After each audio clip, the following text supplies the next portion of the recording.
Good morning, everybody. Let's go. How's everyone doing?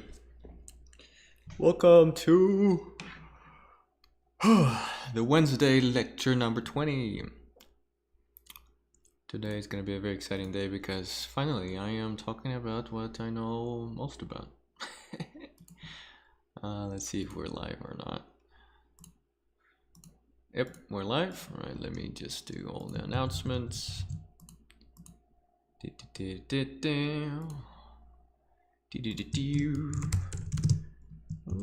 go. Alright, made the announcements. Cool. I need to do one more. Hey everybody, how's it going? How's your Wednesday going? Today's gonna be fun. Hey Marco, hey everybody. Hey Lena. Hi all. Hey. Alright, I need to do one more thing. I need to make an announcement on Instagram. By the way, guys, there's an announcement in YouTube channel. Well, I mean Instagram.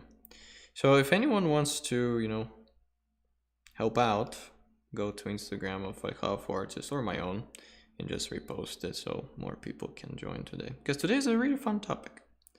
Today we're talking about lighting, cinematic principles, and how to turn light bulbs on.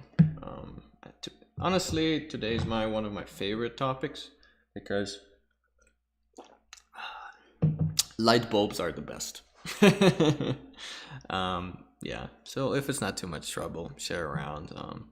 Spam a little bit in the chat because, more people talking in the chat, the YouTube gods think we are interesting. And if we are interesting, YouTube gods gonna bring more Vikings into a little Viking village. And it's gonna be fun and awesome.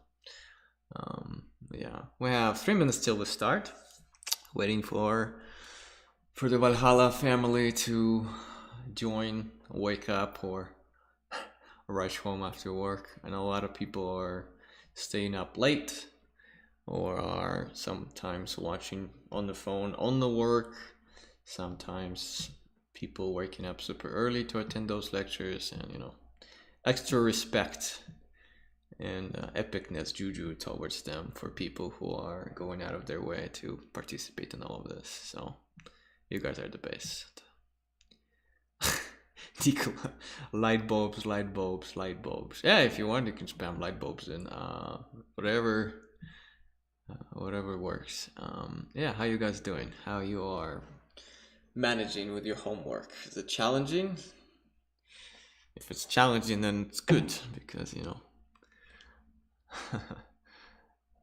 productivity and growth only comes not in the comfort zone. Yeah. So good. Extremely uncomfortable.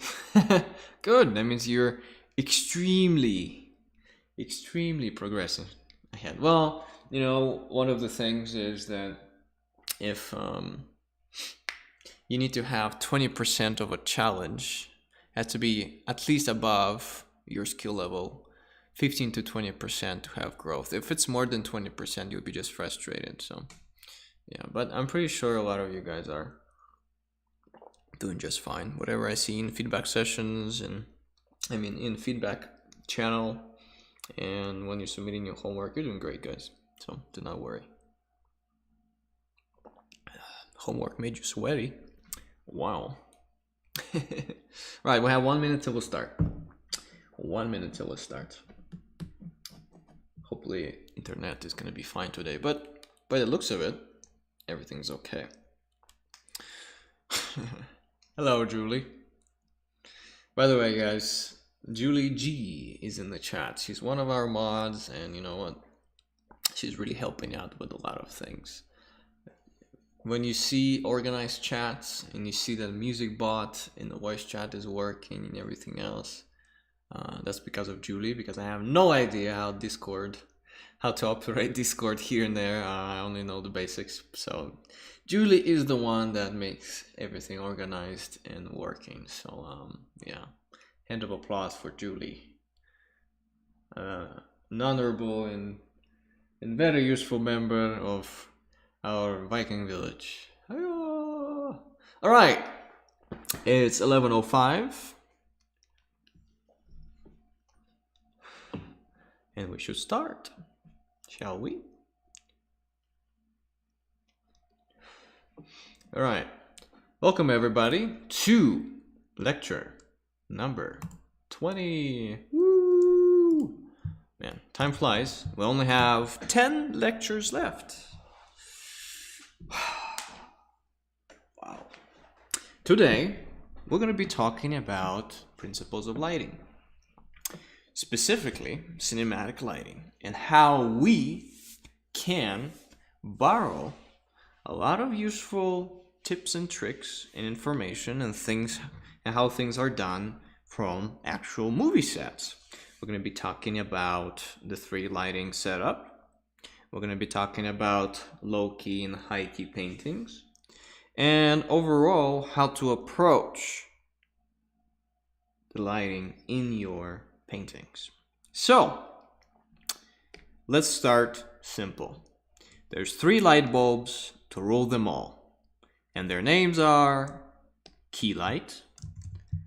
That's our main light that defines form, our focal point. It could be the sun, it could be a torch, it could be a candle, it could be anything that is the primal light source of your scene. Key light is usually the brightest. Key light is the most powerful one and most obvious one. Opposite to the key light, we have fill light. What is the purpose of fill light? Well, the purpose of fill light is, as you can see here, key light, if it's shining on the Viking just in pure darkness, it only reveals, again, it's like, it's like the dark moon. We only see one half. If we have no atmosphere, no nothing. So fill light is there to provide light and color to the shadow side of any of your object. It could be your main character, it could be a building, it could be honestly anything. When you need to lift up your shadows, right? So for example, if your shadows are too dark, all you have to do is shine some light into it. Some of you might already, think, hey, I know of natural fill light. What is a natural fill light? Well, sky itself, skybox, where the clouds are and it's all blue in the middle of the day. Skybox itself is a natural fill light that fills in the shadows with the color blue when we look outside in the middle of the day, right? So in nature, we already have a representation of a key light, which is the sun, right? And then we have a natural representation of fill light, which is the sky. A lot of you guys probably have seen, and you know what, I'll show you for a better example. A lot of you guys seen naturally occurring fill lights and key lights. Over here, for example, we can see that the sun is shining here, casting a shadow, and then over here we have hues of blue, especially in here, in the shadow here, here, and here. Why? Because the sky above is blue and shining into the shadows, right? It could occur during the day. It can occur during the sunset. For example, this snow is all blue and everything is blue here. Why? Because fill light is shining into the shadows. And without the fill light and without the sky, all of this would have looked like this. There would be no light in there, so there would be no photons revealing the information inside the shadow, right? So fill light is specifically created to lift up the shadows and have control over them. But you know what? Sometimes you can purposefully not turn on your fill light. Why? Because you want more drama, because you want a more dramatic shot, and you want to keep things ambiguous, right? So you're not gonna put the fill light in. But for the most part, if you're gonna look at a photo shoot, portraits, or film in general, they'll always have the key light or fill light. Sometimes the fill light is replaced by a reflector.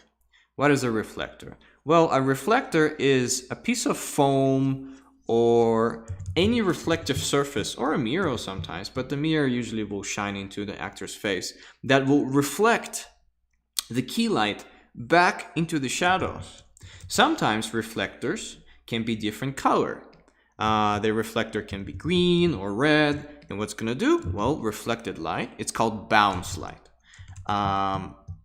is gonna reflect the color of the reflector into the shadow. So, for example, if we had, let's say a red reflector here, and let's just make it darker because it's going to be in the shadow side and we would probably not see it, and the only light, or let's make it purple, we're going to see here, it's going to be shining back at our Viking. And what's going to happen? Well, his beard and everything else is going to take purple hue on. And that's how in cinematography sometimes through reflectors people can change the color of the bounce light by making the reflector a different color, right? Or they can have a colored light shining into the shadow, right? So again, key light, fill light. Fill light can also be replaced by bounce light, but again, it's the same role, so we will call it fill light,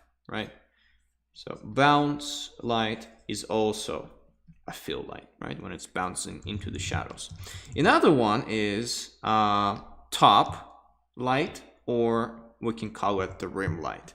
I like to think of those things as the same.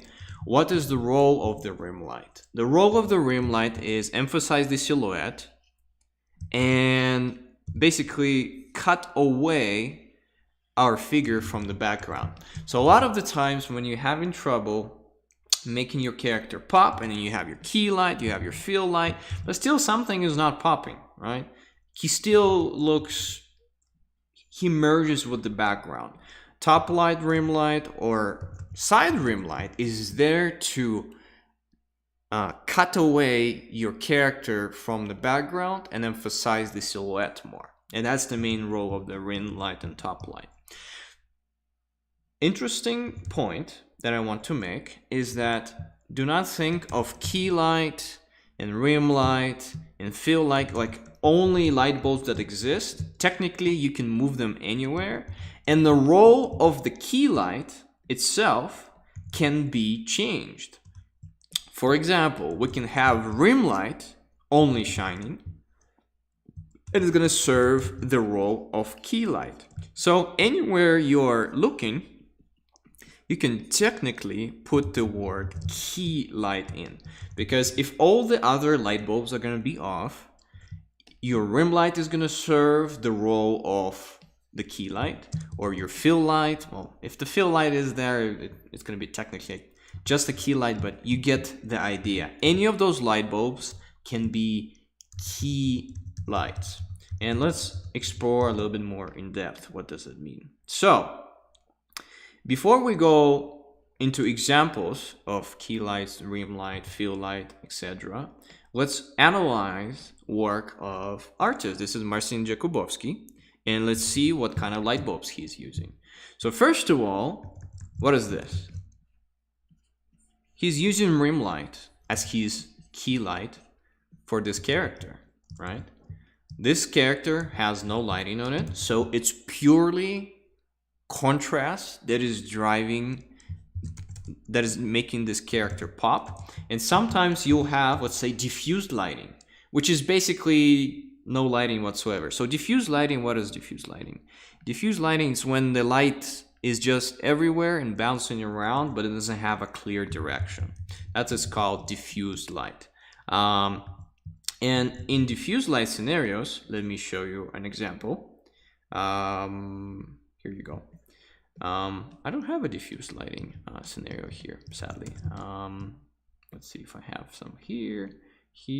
Well, no, this is not working. Okay, one second. Let me pull out a diffused lighting scenario for you guys so you can have a visual reference for yourself. So I would treat this image right here as diffused lighting. Yeah, there's a little bit on, like, I would just remove this thing.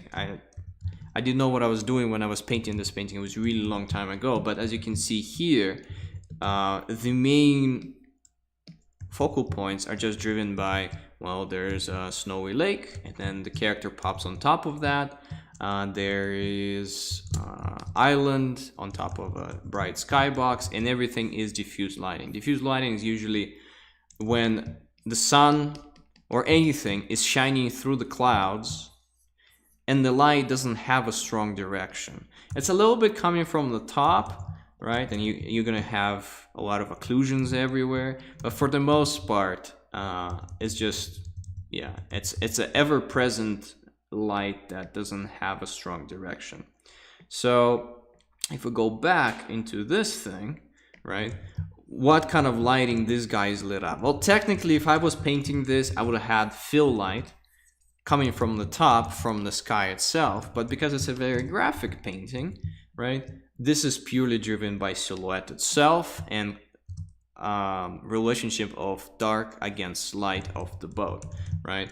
And to be honest, that's it. This is the main light, which is the car. We also have some lights here, but they don't really shine on anything. Yeah, so the main focal points here is this guy who is in the shadow, also driven purely by silhouette, dark against light, and this guy who's purely driven by a rim light. Rim light here serves the role of the key light. Let's look at this painting, right, from Klaus.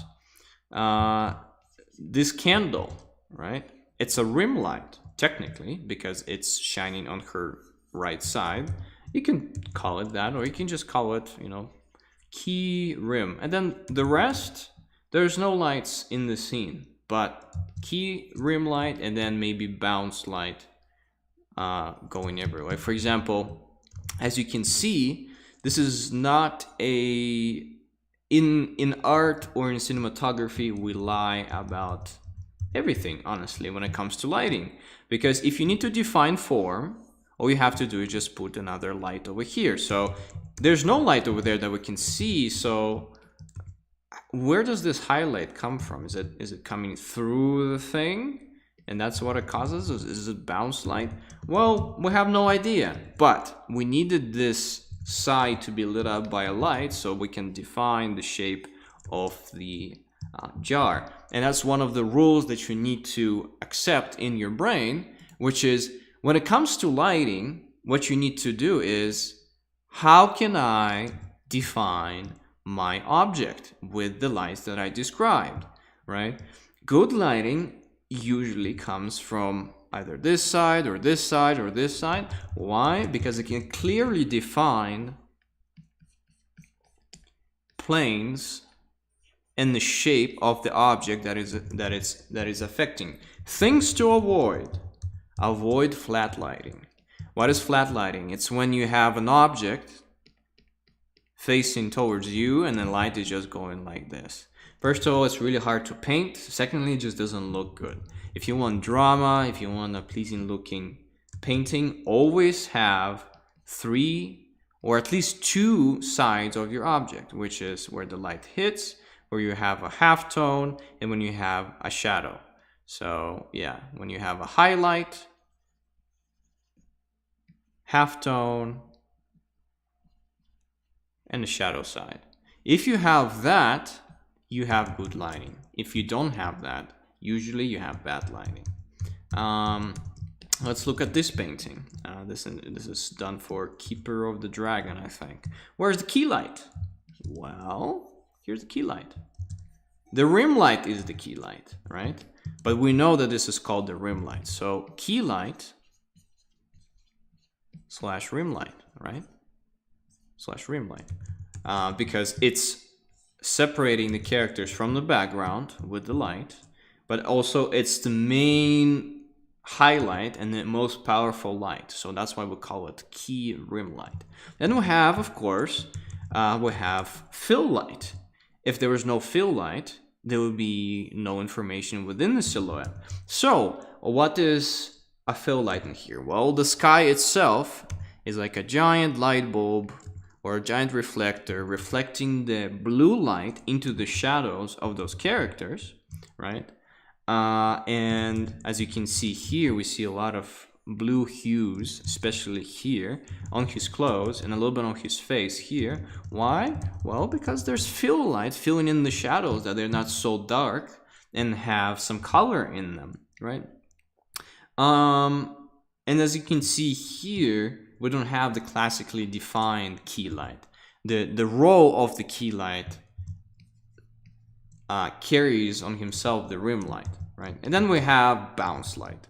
So bounce light is also kind of like fill light. As you can see here underneath, we have light bouncing from the green grass, from the green water, and going back into the dragon over here, serving technically as a rim light, right? What does this do? It separates the dragon from the background, right? Because if there was none of that, he would have just probably merged with the background here, right? So same principle is used in splash arts for Riot games, for example. As we can see here, we can have a classic 3 light scenario. For example, here, the main key light is where? It's from the side. So key light / rim light. They do it a lot, actually. So they have the main key light there. You can call this maybe, but for example, this is more intense than this, right? You can call this the main key light, but I feel this is more of a fill light. Why? Well, because this is brighter, and then we fill in the shadows with this light, right? Or we can technically call this a key light. Call that just a rim light. And then we have a fill light over here. What does the fill light does here? Well, it has those blue tones popping into her shadow side. See this highlight over here and this highlight here. You have, or let's say highlight here in the hair. The artist did a 3 lighting point scenario, right?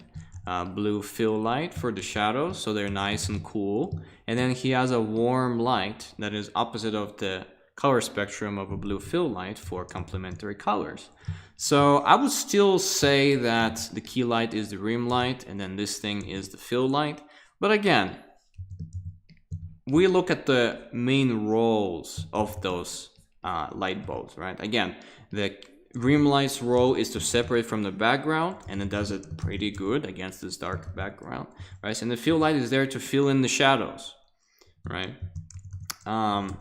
So it fills in the shadows here, and then we have another fill light here that is filling in the shadows of blue, or we can just call it bounce light. Maybe there's bounce light coming from her wing. And if we look at every single keyframe or splash art from Riot Games or any studio, we'll see the same scenario. As you can see here, rim light coming from here, separating the character from the background, right? We have our main key light, which is probably something like this here, shining over here, right? We can also call it fill light, but I say that it's a key light in this scenario. And then we have fill light, which is the blue sky, or a reflector here, filling in the shadows. You can see here on the armor, we have some bounce light coming in, or atmosphere fill light. We have some fill light, as you can see here, in the shadow of the horse. We can define the face of the horse. Why? Because there's fill light coming in and filling in the shadow and defining form even in the shadow side. Without the fill light, if it would have been like this, right? But with fill light, we can see this. And when you're drawing anything or painting, think about that the light is always there to first emphasize your focal point, and secondly is to define form. Rim light defines form, key light defines form, fill fill light defines form, but in the shadows. Same thing here. This one is interesting because this one, the key light is, well, technically from behind. And the main emphasis goes on what? The silhouette, right? Oh, the crows are back. Yeah, crows agree with me. So the key light over here, I'm so happy they're back. My Munin and Hunin, Hugin. That's the two crows of Odin. So for example, in this example, we have the key light. I'm not sure where it's shining. The hair, or is it the portal behind? But the key light is the rim light that also separates the whole thing, him as a silhouette, right? And then we have some fill light, of course, from this side, because if we didn't have any fill light, how would this painting look like? Well, if we didn't have any reflectors on this side, this painting would have looked something like this. There would have been no information whatsoever. Why? Because we need either a fill light shining into the shadows, or we need to have a reflector in the role of the fill light that reflects the light back into the silhouette so we can see the silhouette itself. But also we can see inside of the silhouette. And this one is also a very interesting picture. I really like it. So the key light itself is this. So this is the key light, whatever it is. It could be a fire, it could be anything, right? And then again, what do we have? Rim light from the moon, right? We have the key light from the fireplace, and then we have, again, let's say this light of a grenade acts as fill light. See? He fills in the shadows and then also acts as a rim light too. As you can see, they are fulfilling their purpose. This thing separates him from the background and emphasizes the silhouette. This thing acts as two purposes, right? First, fill light for the arm and shadows, and secondly, technically almost like a rim light too. And this is the key light. What's the key light is there? It's there to, first of all, define forms, and secondly, attract to the right place of the face or the focal point. Man, they are really going at it. Yeah. So now when you know what those light bulbs do and what their purpose is, now let's dive in a little bit deeper into the light bulbs. As you can see here, each light bulb can be turned on individually.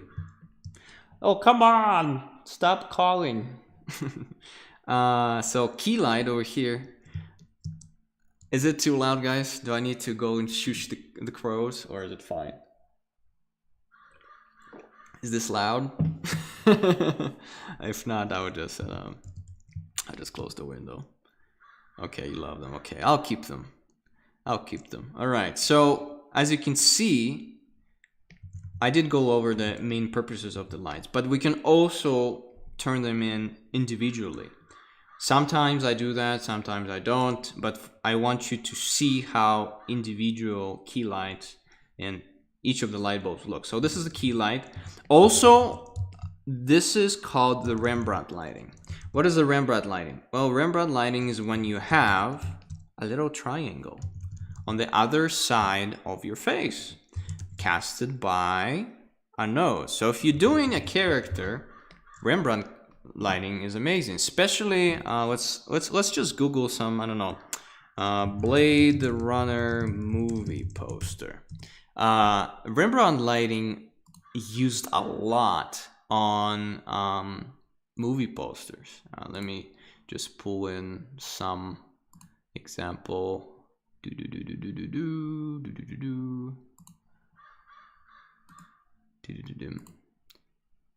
Can't find a good example, but trust me, on the movie posters, that's what they do a lot. Oh, this is a very low res, but maybe that's even better. But as you can see over here, the light is from this side, and then over here there's going to be a triangle, and this was painted I think traditionally, but when the light comes from the right and then you have a little bit of a cast shadow that creates a triangle between your nose cast shadow and the cheekbone here. That is called Rembrandt lighting. Because, well, Rembrandt did it all the time when he was setting up his candles and all that stuff. So next thing is, again, rim lighting or top lighting. It can also be used to dramatic effect when you don't want to reveal who your main character is and you want to keep him, what's it called, ambiguous? I cannot pronounce that. If you want to have a little bit of mystery, what you can do is you can just have, let's say, a rim light from the behind. And then what you can do is, if you want to reveal the character, you can just, introduce a fill light, or he can step into the light, right? And this is another, this is another rim light. This is for the silhouette. And this is just to define portion of the character. Also can be, a very interesting and dramatic effect. And also, as you can see here, there's a little bit of a blue gradient because, well, there's a little bit of atmosphere and fog in the room. And I'll tell you why people do that to get volumetric lighting. And then, this is a better example of Rembrandt's lighting. Well, not perfect, but you still see a triangle here. And also another thing that we have is cross lighting, when you have two characters. And cross lighting is interesting. Why? Because when we have a key light for this guy, it also serves, all right, let's imagine there's a light bulb coming in all the directions here. It also serves as a rim light for our character 2. This is character 1, this is character 2, right? And then on the opposite sides, it's the same thing. We have another light bulb coming from here as a rim light for this guy, but also when it's shining here, it's a key light for the face, right? And then the overall lighting setup is used usually, again, in movie posters, when we have two characters speaking. See, same thing. Rim light for Tom Cruise here, that is this rim light that rims him out, is the key light for the character here. And then the rim light of the character, we cannot see the rim light on her here, but it serves as the key light for Tom Cruise, right? So, and this is the lighting setup that usually used for two characters. Again, when I'm talking about light bulbs, and that's the thing that you need to know, the purpose of the key light, rim light, fill light, that's what the light bulbs do. You don't have to have a light bulb. You just need to have an object that is either reflects light or produces light. And it could be anything. It could be the bounce light from the mirror that was going to serve as a key light. It can be a bounce light from a very saturated wall, and then the room is all, in the shadow. It could be a torch, it could be the sun, it could be a lightsaber, anything. Technically, you can replace this with a torch, or you can replace this, with an aquarium that is shining blue or something. It doesn't matter how the light is produced.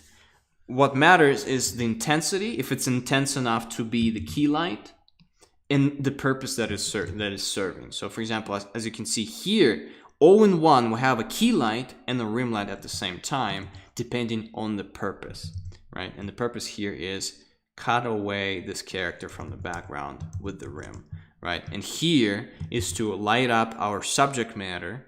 That's why it's key light, to attract the eye to the brightest point of our character, right? All right, so when we are starting to light our paintings with those light bulbs, we're gonna encounter intensity of the light. And the intensity of the light, depending on how much of it and how little of it is there, is dictated. Again, if you have a very bright light bulb, you're gonna have bright highlights and probably gonna have some fall off. And over time, we developed a system we call paintings high key or low key paintings. And what's the difference between high key and low key paintings? So if you have a high key painting, the darkest darks and the brightest brights, they're pretty similar. So if you can see, we can have the majority of the painting painted in a very bright values that are pretty close to each other, right? So that's why this painting it still has contrast, but the values themselves, they're up there, right? They're very high up. They're not low, they're not dark, they're pretty high up. And then the emphasis on the focal point is usually made by contrasty darkest darks in the painting. And here we can see over here, this is the darkest dark of the painting, and that's what usually attracts the eye in a high key painting, is contrast between the lightest light, which there's a lot of, that's why it's called the high key, and then a punch contrast value, or you can say this blue color, for example, that is going to attract the eye of the viewer. With low key paintings, it's the opposite. The majority of the painting is done in pretty dark tones, right? I would say something like this, right? And then the highlights are where we gonna look the most. So for example, we're gonna analyze 80% of this painting is super dark, that goes all the way to the pure black, and then we have 20 to 25% maybe where we have maybe even 25% is okay, when we have the brightest brights where we attract our eye, right? So again, high key paintings is the majority of the painting is painted with, again, pretty bright values that are pretty close to each other, and usually the focal point is conveyed through a dark punch or a dark contrast color that is put in there. Not always, you can also have a brightest bright here that is also going to attract the eye, but for the most part, usually that's how the high key paintings usually attract the eye, is with a dark contrast color. And the low key paintings has the majority of the base painted in a pretty close to each other dark shades of value, and then you have a highlight, a punch color, a contrast color that is very bright that attracts the eye. So that's the main difference. Of course, you have, for example, you have full range paintings, which I don't usually like. You have, again, this is low key paintings with, I would just put a highlight color here. Then you have high key paintings where I put the dark color as the punch color or the contrast color, and then you have, let's say, when everything is in the middle. And honestly, yes, you can see middle value range. I would consider this middle value range, honestly. In some movies or cinema, when color grading is very in mid-tones, but it will still have highlights. So I would recommend avoiding full range paintings. I would avoid mid ones, and I would just do either high or low for more drama, right? Because when we're creating a painting, especially for animation or cinematography, and we are pre-visualizing anything, especially as color key artists or just keyframe artists, as visual development artists, what we need to do is we need to attract the eye the most, and what is replicable in 3D or in animation medium. And usually what works the best is either the contrast colors that have a punch in terms of darkest darks and lightest lights, so it's something dark against light or light against dark. And you can have some shots that are somewhere in the middle, but usually for the most drama you need this neutral base and then a punch. You need this dark neutral base and then a bright punch, and that's what usually makes a painting good. All right, so we talked about that, and do keep in mind that when you're starting your painting, you might not even know if it's going to be a high key or a low key painting. For the most part, you should plan ahead, and again, references are key. But sometimes, I discover something as I go and then change the lighting around after I block in my local colors, silhouettes, and everything else. But what you have to understand, and let's look at those examples. This is a pretty low-key example, right? As you can see, we have the darkest darks. If we would look at this, this is and this is hard to color pick because it's so dark, but they're very close to each other. Then what do we have? Let's just make it here. We have a contrast color or contrast punch, and that's what it makes it technically cinematic. And when you look at anything that looks cinematic enough, that's the formula. You have a neutral base that is pretty close to each other, and then you have a punch color or a highlight color, and that's what makes everything pretty much cinematic or dramatic. Same thing here. As you can see, all of this in the background, very subtle values in the midtones, and then the most contrast, and then the punch color is on the face here, and this is actually Rembrandt's. Technically, it's not very defined, but this is Rembrandt's lighting, because the lighting comes from here like this and creates a triangle there, right? Same thing with her. Here, this is a little bit more defined. See, this is a Rembrandt again, lighting from here, neutral base over there. But now I want you to take a look how all of this was constructed, right? As we can see here, this just looks like a regular pub to us, and we can justify the lighting here by maybe there's like a window here, maybe, or there's maybe a light bulb on the top that is shining. But no, when we are actually looking at actual film set, what do we see here? What is this, guys? This is a reflector. This is a reflector reflecting the light back into the shadows of Mark Zuckerberg. Yeah, the creepy lizard guy. And then over here, what do we have? We have the key light. Let's look at the image itself. What is this? Well, this serves as what? This is the rim light. Same light bulbs that we discussed later on. And we can see here's the key light. Here's the fill light. I will just do, punct here like this, so you can see that this is behind the reflector, reflecting into his shadows. And then we have rim light, right? This is rim light, separating him from the background.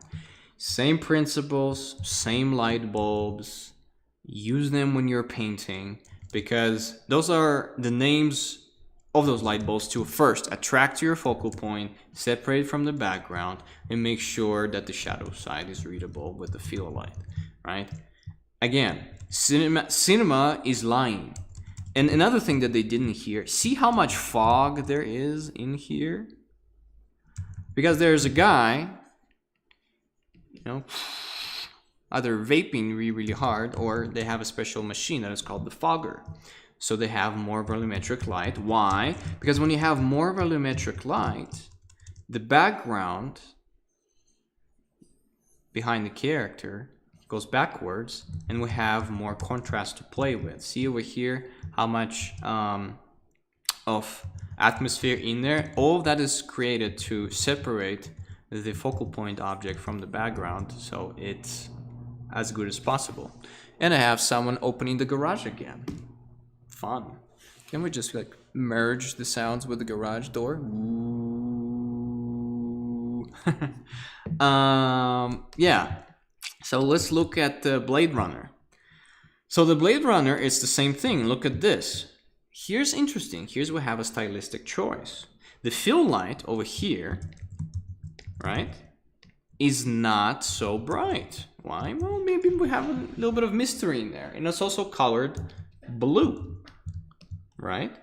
And this kind of creates a more dramatic effect. For you guys to know how to create drama, usually drama is, again, the bigger the difference between, why is it not, here you go, between your values. So for example, if you have the brightest bright and the darkest dark, this is a pretty dramatic difference, right? And then we have some midtones, like right here. So bigger the separation between your values are, between your highlight and your shadows, more drama there is, right? So for example, if we're gonna draw a face, and then we're gonna have,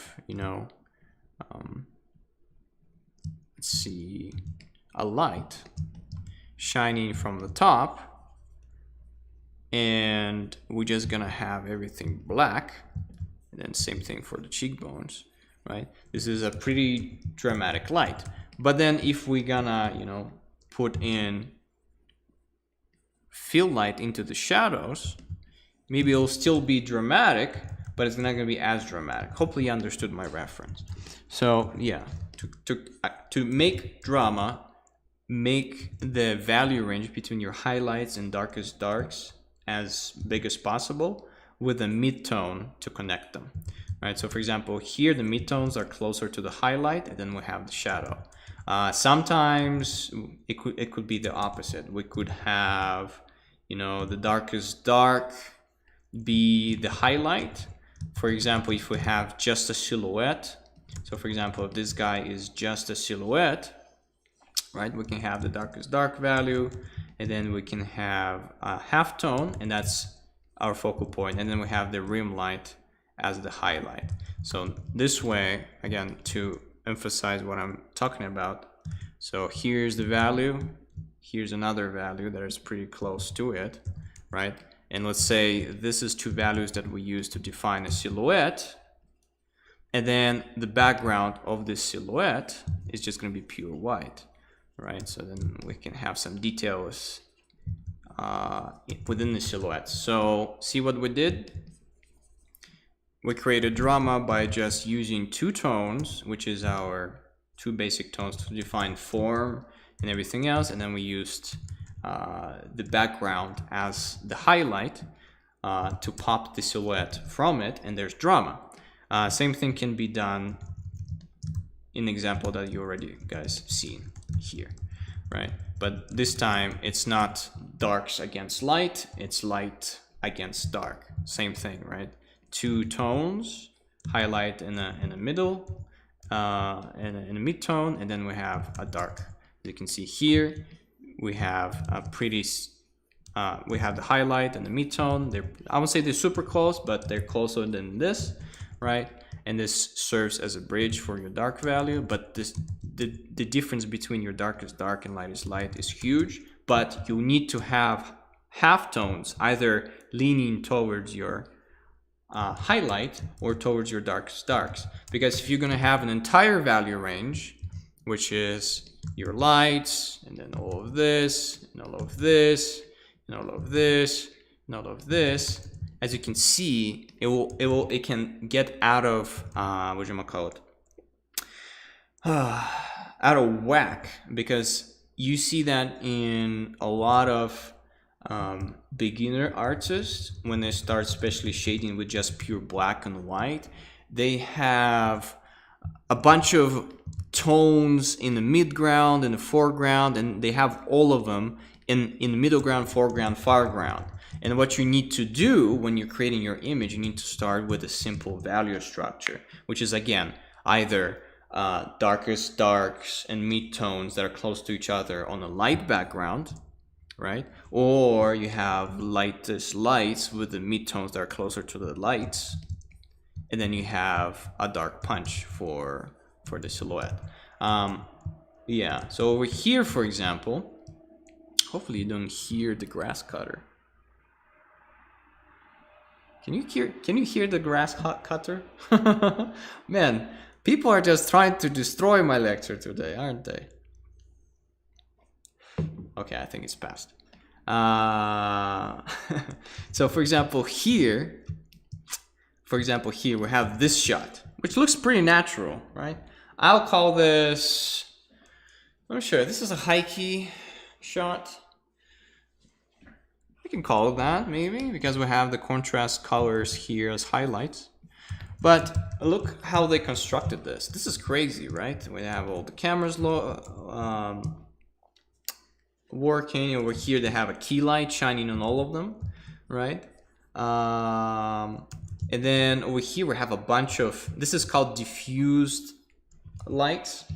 Why they're there? Well, they diffuse the light into the atmosphere, so there's as much bounce as possible, so the shot doesn't look as dark, right? And of course you can see it's like everyone's smoking here, but again, there's a guy with a fogger that just fogs everything in, So there's a lot of volumetrics, and those guys pop better from the background. Because if there was no fog or atmosphere, those guys in the background would have been even more contrasting. So yeah, it's the same principles. And hopefully you understood what I was trying to communicate with you. But another thing, by the way, that I forgot to mention, and somewhere here, is low key and high key value ranges are used for different moods. So if you have a more dramatic mood, like in Fight Club, as you can see, same thing. We have for the highlights of or for the focal point, we have the highlight and the midtone pretty together, but then we have a very far away from those two shadow value, and that creates drama. But when we're going into a more cheerful mood, what happens? People start using more of a fill light. As you can see here, we have a rim light on her here, and then key lights from the front, but we see no shadows, we see no drama. The only thing that we see is occlusions here. This is my wife's favorite movie. This is called, I think, The Diary. Or is it Love Diary, Luba? Or is it Diary? Notebook. The Notebook. Sorry, blasphemy. So for example, here, as you can see, when we go into romantic comedies or romantic movies, again, depending on how much drama in it or what the shot is trying to convey, we have less and less fill light. We have less and less drama. We still can have highlights. For example, from here, I have no idea what this movie is, but as you can see, is people start using more fill light. Why? Well, because in drama, romantic comedies, in blah blah blah blah blah, the emphasis usually goes on facial expressions, and everything needs to be bright and cheerful, and they don't need to, they don't need to be Batman, where's the detonator? It would be really weird if everything looked like this in the romantic comedy, right? So again, if we color pick this painting, let's say we have a highlight, and then we have midtones, there's gonna be no drama in the values whatsoever, right? Because there's going to be less difference. So less difference in the value range you have, less drama you have. More of a difference in contrast you have, until you reach pure white and pure black, more drama you have in your scene, right? And use it to your advantage. If you have a more cheerful and brightful scene, have less cast shadows, have more fill light in there. And again, lift up all of the values up and only have highlights, right? Those are pretty high key things. As you can see just from looking at it, the only dark is her hair, but we cannot change that, right? There's a lot of midtones and there's not a lot of cast shadows. Over here, everything is almost pure black. We still see a little bit of fill light here, right? There's probably a person standing with the reflector here shining into his cheek over there, right? But again, the difference between value here and here are drastic. And again, more the value range is there, bigger the drama is. But just don't forget that you need to have the midtones either going towards the lights or the darks to serve as a bridge, because if you're going to have every single value range in there, the painting is going to look muddy and chaotic. All right, so now let's get to the next thing that I wanted to talk about today. Again, our paintings need to be this. Our paintings are a movie set. Our paintings are not real life. Everything can be manipulated. Everything can be lied about in a constructive way, creative way. Again, lying in real life sucks. Lying in painting rocks. Oh, even rhymes. But what I'm trying to say is this. Lighting in cinematography is absolutely orchestrated to have a perfect case scenario to shine onto your protagonists and your actors, right? And show it from the base side to convey the story or to show the focal point. Here, as we can see here, it's the same thing. Lights everywhere, reflectors, blah, blah, blah, blah, blah, blah. So hopefully you understood the mentality behind your paintings. I already told you guys to do all of your paintings with a Lego movie set mentality and where your camera is placed. Now you can not only think about the layout as a cinematographer and a storyboard artist, now you can also think about your 3-point lighting setup. Where's your key light is going to be and what it's going to be. Is there's going to be the fill light in terms of the sky is going to be the fill light, right? And where's going to be your rim light positioned. Now you can think about your painting like a true cinematographer and know where to place your camera and where also to place your lights to emphasize your character the best. With that in mind, let's go forward, and I want to talk a little bit about noir movies, because noir movies is what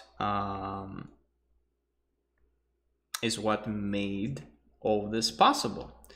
But first, why can't I show anything? Okay, here you go. Noir movies. So noir movies, they were created somewhere in like 1940s, 1950s, all the way back to 1920s. It's when we had only black and white camera, and the lighting in those movies were very dramatic, and it was called noir, but some French movie critic, I think, post-World War II, because they were so nihilistic and criminal and dark often. But what they did, in my opinion, they really pushed the art of cinematography in terms of lighting and silhouette. And here I brought to you a few value ranges or formulas, I guess, how your focal point can be read. So for example, we have the simplest of them all is darkest dark against the light, right? Everything is shining. I think there's a light bulb shining like this, or a car, and then there's no fill light whatsoever. There's a little bit of bounce light here, as we can see, but for the most part, everything is separated into clear shapes, right? And then this character is just a pure black, almost on pure white.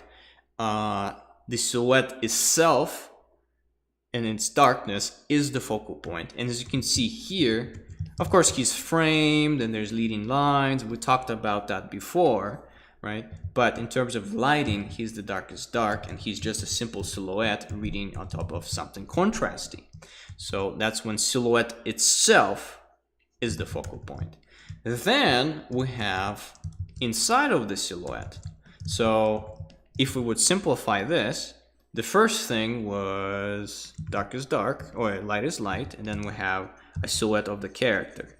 That is one, I guess, value range, right? And then we have a pretty dark room. Let's have it gray so we can still see. And then what do? We look inside of the silhouette. So all of those guys are like this. And then there's a silhouette of this guy. And of course, there's a guy in the foreground that is dark against light. He's going to be something like this. But for the most part, the simple statement is this. All the focal points are brightest brights. And you know what? Let's make those things white so it's more understandable. Something like this, right? So here, we look where? We look inside the silhouette. We look at the silhouette. And here we look inside of the silhouette. You know, the light things create the silhouette itself. And then we have, you know, checkerboard contrast values here. I'm not gonna do a simplified version of it because it's too complex, but here we have inside of the silhouette, as you can see here, but also we have a strong silhouette against the back contrast. And then we have a checkerboard, basically, value range, which is, again, this, if we imagine this guy as a checkerboard, this guy is light, this is dark, and then this is light again, then there's light here, and then you get the idea, right? The value ranges are, and I did give you some examples before, but here we have the silhouettes, and within the silhouettes, and then we are just juggling the values around. So if this is light, as you can see, it's dark behind, it's next to dark, right? If this is dark here, as you can see here, right? then it has a light value there. So like a checkerboard, the whole painting is like a checkerboard. Again, light against dark, see light against dark, dark against light. Oh, whoops. Where am I? Why did everything disappear? Here you go. And then, for example, this guy here, it's light against dark, dark against light. You get the idea. This is called checkerboard value range. I'm not gonna paint this like this because it's too complex. Here's the example how it looks. All right, and then this is another example of a checkerboard type of a deal thing. But this one is a little bit more clear. See her, she's clearly like a white checkerboard here, and this guy is clearly a dark checkerboard here. And then we have things here to contrast that. And this one is really interesting because technically this is separated into two things. This part is technically light against dark, and this one is the opposite. This is the lady, light against dark. So this one combines these two variations that we talked about, and that's why I like noir movies a lot, and black and white movies, because back then they really knew their lighting, because well, that's all they had. They had no color, nothing was distracting them. So if you want to learn good lighting scenarios, go watch old noir movies, you know.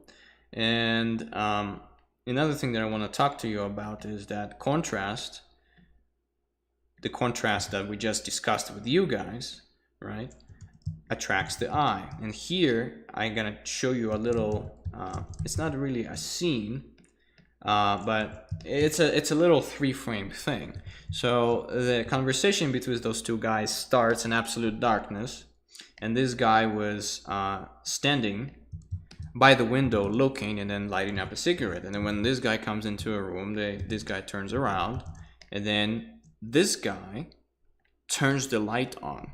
And look at the difference between this shot and this shot. In this shot, this guy is dominant because he is the most contrasty thing that we can see. And this guy has just a little bit of rim light onto him, right? So we're not paying attention to this guy as much. He is a secondary focal point to us. This is the first focal point that has the most contrast, and this is the secondary focal point. But the moment the guy starts speaking, this guy, this is the brightest spot now that can compete with this thing, and there's a lot of contrast in it, and they are at least equal now. So they don't look like secondary and then the primary focal point. They look like two equal ones. They're talking. They're on an equal playing field. But then what happens? This guy walks in behind and into the foreground, and he's back in to the dominant position as the most contrasty thing in the painting or in the shot, and now we'll pay attention the most to him.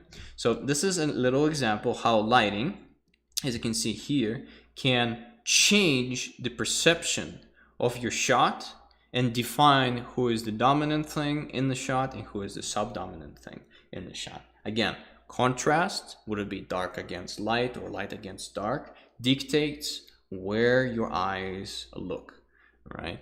And you can create many things with that. So for example, if we had, this is the most interesting thing. This is the second brightest bright. And then what we could do, we can have a third brightest bright or a fourth brightest bright going into the distance, for example, if we really want to, right? And what we'll create multiple focal points with multiple value ranges in terms of decreasing intensity of it. And of course, if you're going to have too many of them, the whole thing will just look noisy. But if you need more than one focal point, you can use this by decreasing, the brightness of, or the contrast of your things receding into the background, etc., etc., etc. So when we're creating any types of lighting scenario, right, there's a few things that we need to think about. So first of all is silhouette, right? Silhouette is the most important thing. Secondly, I would say is shapes that are created by the light, that they are readable and then they are defined in form.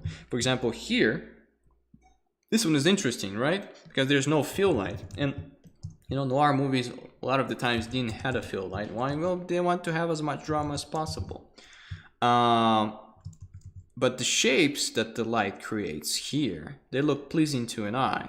So when you're creating any types of lighting, make sure that it creates interesting shapes. Here, this is just by the default shape of the face of the character. And here, you can also create interesting shapes by cast shadows going onto your character. What value range is this? Is this light against dark or dark against light? This is light against dark, right? And then it has shadows on top of it to create interesting texture on top of this character. So, you know, in photography, a lot of people, what they'll do, they'll just, you know, they'll put random objects in front of the light to create interesting shapes casting onto your character. What you have to understand is we have no idea what's going on off screen. Well, spoiler, this is going off screen. So technically this is your mind. So when you're creating any painting, you can technically lie about your, you know, cast shadows, how they look on your character, by, you know, sticking different things in front of the light. It could be a piece of wood, it could be, you know, tree, it could be an impossible tree that then when the camera goes back into it, it's not going to be there anymore. But we have no idea what's going on beyond the camera, so technically anything is justifiable, right? Like for example, here he's probably standing before a what is it called, curtains, but actually what they did, they had a piece of cardboard.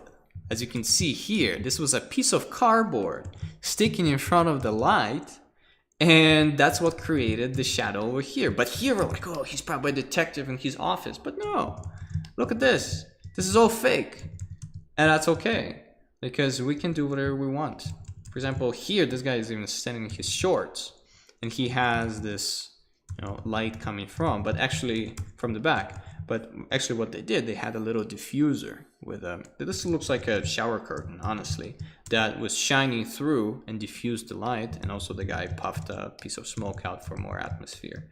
Same thing here, they had a volumetric light behind him and a light shining directly behind him, and maybe one light, or I think they had a reflector reflecting back onto the hat, whatever was here, and a little bit on his chin over here, or a very, you know, very slight fill light from the top that wasn't attracting too much of an eye. But as you can see, we as storytellers and visual artists, we should use those tricks and think about them like it's a real movie set when we're thinking about the paintings. Like if you look at the Blade Runner, I think Blade Runner really was influenced by a lot of noir movies, because I think the first one, you can technically call it noir but in color, right? So for example, this guy, what is the lighting setup here is?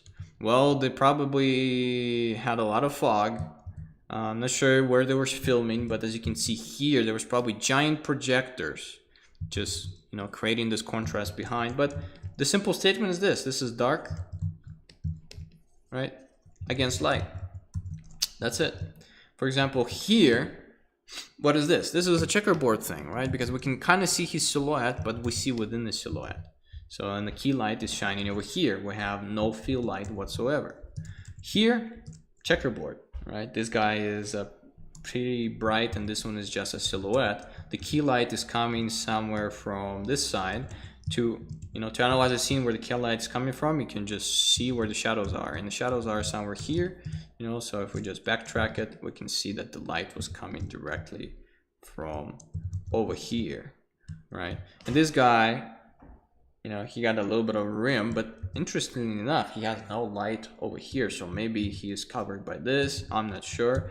But this is a very interesting image because this is kind of like lightness against darkness, because this guy is wearing a white thing. He's popping up as light against dark, and this is dark against light, again, checkerboard. This thing is pretty simple. This is just a lot of atmosphere, and that's why people do atmosphere, is because when you have atmospheric perspective, a lot of fog, well, first of all, you're not going to see any information within the silhouette. Everything just gets subdued. see, you cannot see any of the bikers here, or this just looks like a silhouette. So when you want to do something atmospheric and interesting, just slap as much fog in there as possible. Just say to the guy with the fogging machine who's like, just crank it up, dude, and goes, and now you have all kinds of silhouettes that you don't have to define with fill light what's going inside of that silhouette, right? This one is a little bit interesting. This is also a pretty complex value range. Why? Well, because you have light, and then you have over here, this is a perfect example of a checkerboard value range. So for example, here you have dark against light, but she's light against dark. He is light against dark, and she's light against dark here. And then they're both here, they're lighter than the staircase. So this is an amazing shot that they did, and I really, really love it. The key light itself, this is an interesting, by the way, thing, but here you can see that they're doing what I told you not to do, which is do front lighting. But the reason that it worked is because this is that's why I'm telling you not usually to use front lit shots, because it's really hard to balance out. But how did they do it here with the light? Well, they put a dark objects there, and I have no idea where this light is coming from, but they created a shape to bring those guys out. Because if everything was super light like this here, they would have not popped as much as they do now. So this is a very well played from director of cinematography and from the director when they were doing this shot, because it's very complex in terms of values, right? But about this thing, well, this is pretty boring, right? There's a main key light here. There's a little bit of fall off, a lot of fog. This guy just reads as a silhouette, right? Do we have a rim light? Well, maybe a little bit here, but not really. Like, we could have added, if I was painting this, we could have done this if we wanted to pop in more, but it looks fine. Again, lots of fog, lots of atmosphere. That's what creates the mood sometimes. When I'm creating moody stuff, for some reason, it's all about volumetrics for the most part. Because it's so easy to make everything so dramatic if you have a lot of volumetric fog, and it looks cool. Why? Because you have a little bit of a light fall off, and you can actually see the light, and it's almost like you can touch the light, and I like it a lot when I'm painting. Another thing is that, let's look at this painting over here. Not a painting, but actually this was not even an actor. I think this was a 3D model that looks pretty real to me. But here, what we can see, we have rim light as our keyframe, key light, and all we probably have like a little bounce light thing, or the reflector, just reflecting a little bit of that fill light back into her face, right? And yeah, as you can see, just by knowing those 3 light bulbs and the name of them, and then know that the reflectors exist, you can technically go in, analyze any lighting scenario, any painting that you're going to look at on ArtStation, and deduce for yourself how they achieved it. And then all you have to do is to copy the freaking light bulbs, right? How hard is it going to be for you to go in and, have a key light in front that is warm, something green to the left as a light to the left, and then a rim light from the back? See, that's the thing. Lighting cannot be copyrighted. You can just go in and just steal those light bulbs from anyone that you want and recreate this lighting setup. Because those are international, everyone knows those principles. And if you haven't been taught these principles, and if someone doesn't talk about those principles, I have no idea why they do that. Now you know. Now you can go in and basically have fun and have a starting point for all your paintings. And let's analyze animation, for example. Animation is the same thing, right? You can control intensity of your light. You can also control the color of your light. That's another thing, color. Next lecture, we'll be diving into mood and storytelling through color and lighting. And that's when I'm going to be talking a little bit more in depth about it. But for example, here we have a more hot light that is very dramatic because, well, it's top lit, and the color grading is like, well, if you will compare this is warmer and this is more desaturated. She's having a much more better time than this guy. This guy is going through a middle-age crisis just by the color grading, which is super desaturated, and the lighting setup, which is super dramatic. He has those kind of like raccoon eyes that usually you try to avoid in photography. Actually, there's actually a rule in photography that raccoon eyes are bad. Why? Because it makes you look tired. It makes you look unattractive even. But see, when we're creating things as storytellers, what we can do is we can break the rules of what looks good and make something purposely look bad, so for the story it looks good. You know what I'm saying? So for example here, right, we have a pretty, you know, undramatic, comfortable, a lot of purples, light, that she's just chilling. You know, and that's what the lighting is somewhere from over here, I think. Yeah, there's a cast shadow here, you know, and it's not very dramatic and still works pretty good, because again, those light bulbs and the reflectors, 3D artists place them too. Let's look at a few more examples. For example, we have here in movie Up, right? Same thing. We have a dramatic lighting from here, from the top. That is creating those harsh rim lights here, here, and here, and they're just as silhouettes here. You know, it's pretty simple. And then we have some kind of like low light over here. For example,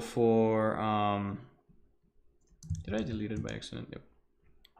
So for example, in this light, in this one is also flat lighting. Actually, it's interesting, but they also made it work. Why? Well, because they have a dark background behind. It's pretty exciting. Right, but as you can see, what is this? Oh, what is that? That's rim light. See, rim light here and a little bit here too. I have no idea where it's coming from, but they did put it in there as a rim light slash fill light. All right, same thing here. This one is interesting because this one is lit just by one thing over here, right? But as we can see here, there's still some rim light coming from somewhere. Again, it's the same thing to pop him out of the background. And of course, there's going to be some bounce light coming like this. I'm surprised there's not much more of a fill light underneath his arm and here, but you know, at the end of the day, the image works.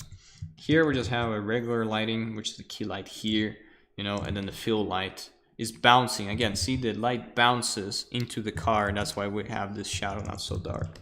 This one is interesting. This is key light here, here, here, and here. But as you can see over here, we still have something, you know, and it's because bounce light is coming in here and fills in the shadows, right? So they're not so dark. We could have made this shot, you know, super dramatic if we wanted to, you know, and just made the fall off like this. But why make this so dark and gloomy? That's another thing. See, we're using fill light and the intensity of the field light to say, is it dramatic, is it a wholesome moment? And again, to avoid drama and to avoid it to making it scary, you lift up your shadows, and then your contrast between your darkest darks and lightest lights are not so drastic. But the thing is, to keep it cinematic, there still has to be a difference here, right? So there's still a lot of difference between here and here to make this shot cinematic, but it's not as big as, like, for example, here, right? This is pretty drastic, right? So it's a more intense moment. And in my own paintings, for example, right, I use all of those principles. What is this principle, right? Well, key light is the fire, right? It goes, and then what's the value structure here, or the simple statement? It's light against dark. That's it. And then I have some fill light, as you can see on the back of the things here and there, that I then removed from the characters because it was distracting, but I still thought about the rim light from the back to keep them off the background. Here, it's pretty simple. This is the opposite of this, right? What is this? Dark against light, right? If we look at this, again, see, light against dark, dark against light. Super simple. The key light is somewhere behind the giant. And the cool thing about this, there's some subsurface scattering that I'm shining through his tunic or something. This is like David Goliath lighting style, right? Here is the classic 3-point lighting. The key light, which is the... Oh, come on, stop opening the garage, please. I'm gonna use this time for water break.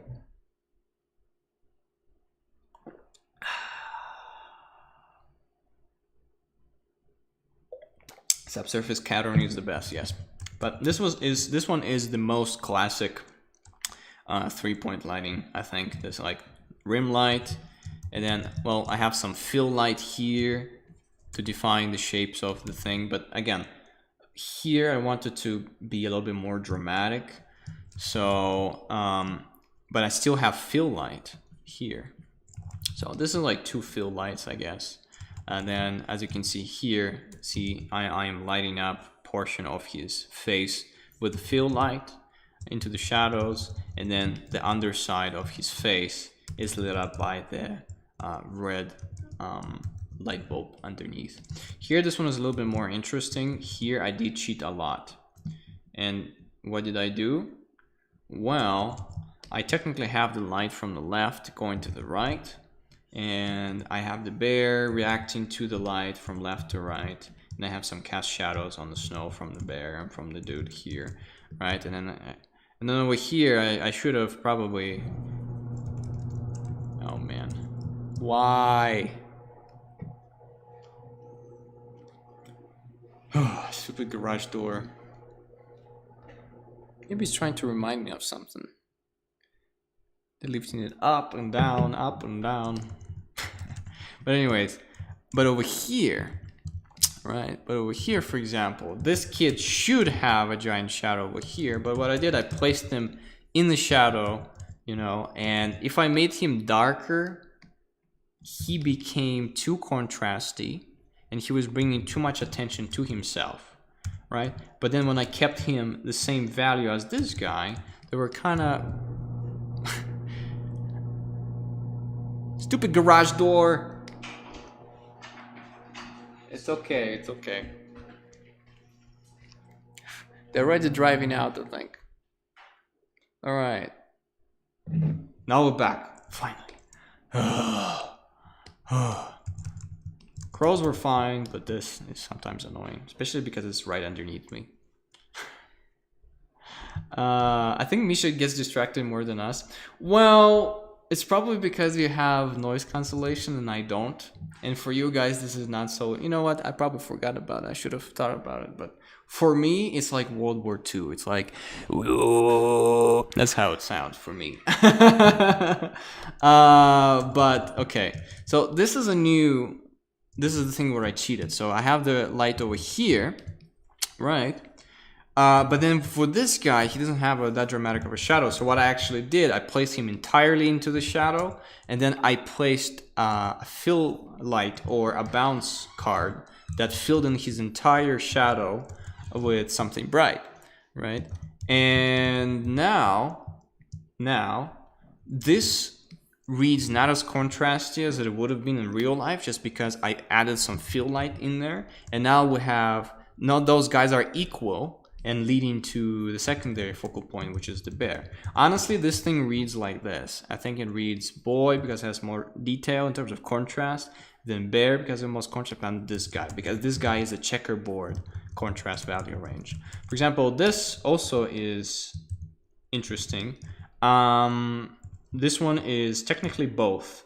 Also checkerboard. So for example, here this guy is lit up by, again, rim light from the top, but he reads as dark against light, and this one reads as light against dark and dark against light. I have no idea why his local color of his skin is so dark.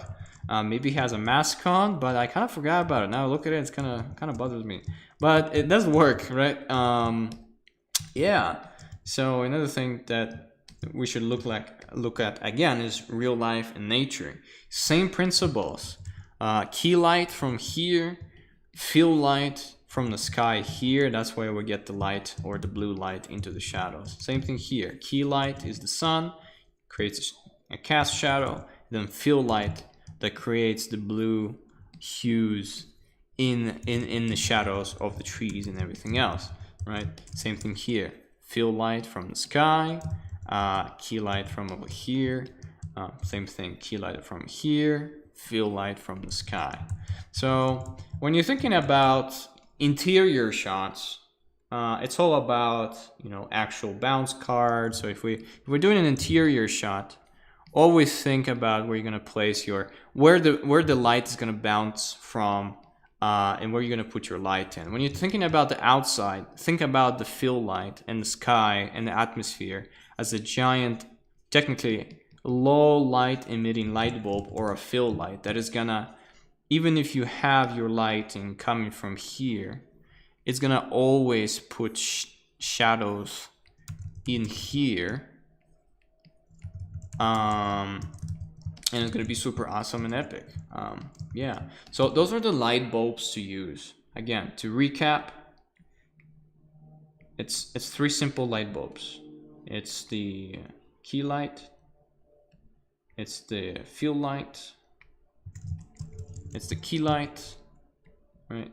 Key light, fill light / bounce light, top / rim light, and then rim light. And remember, you can use all of them as separate things. Now there's a plane going over my head. People really want to annoy me, but I am a Viking and I'll refuse to get annoyed or distracted. Hopefully you don't hear the plane. Yeah, so the only last thing that I want to cover with you guys is the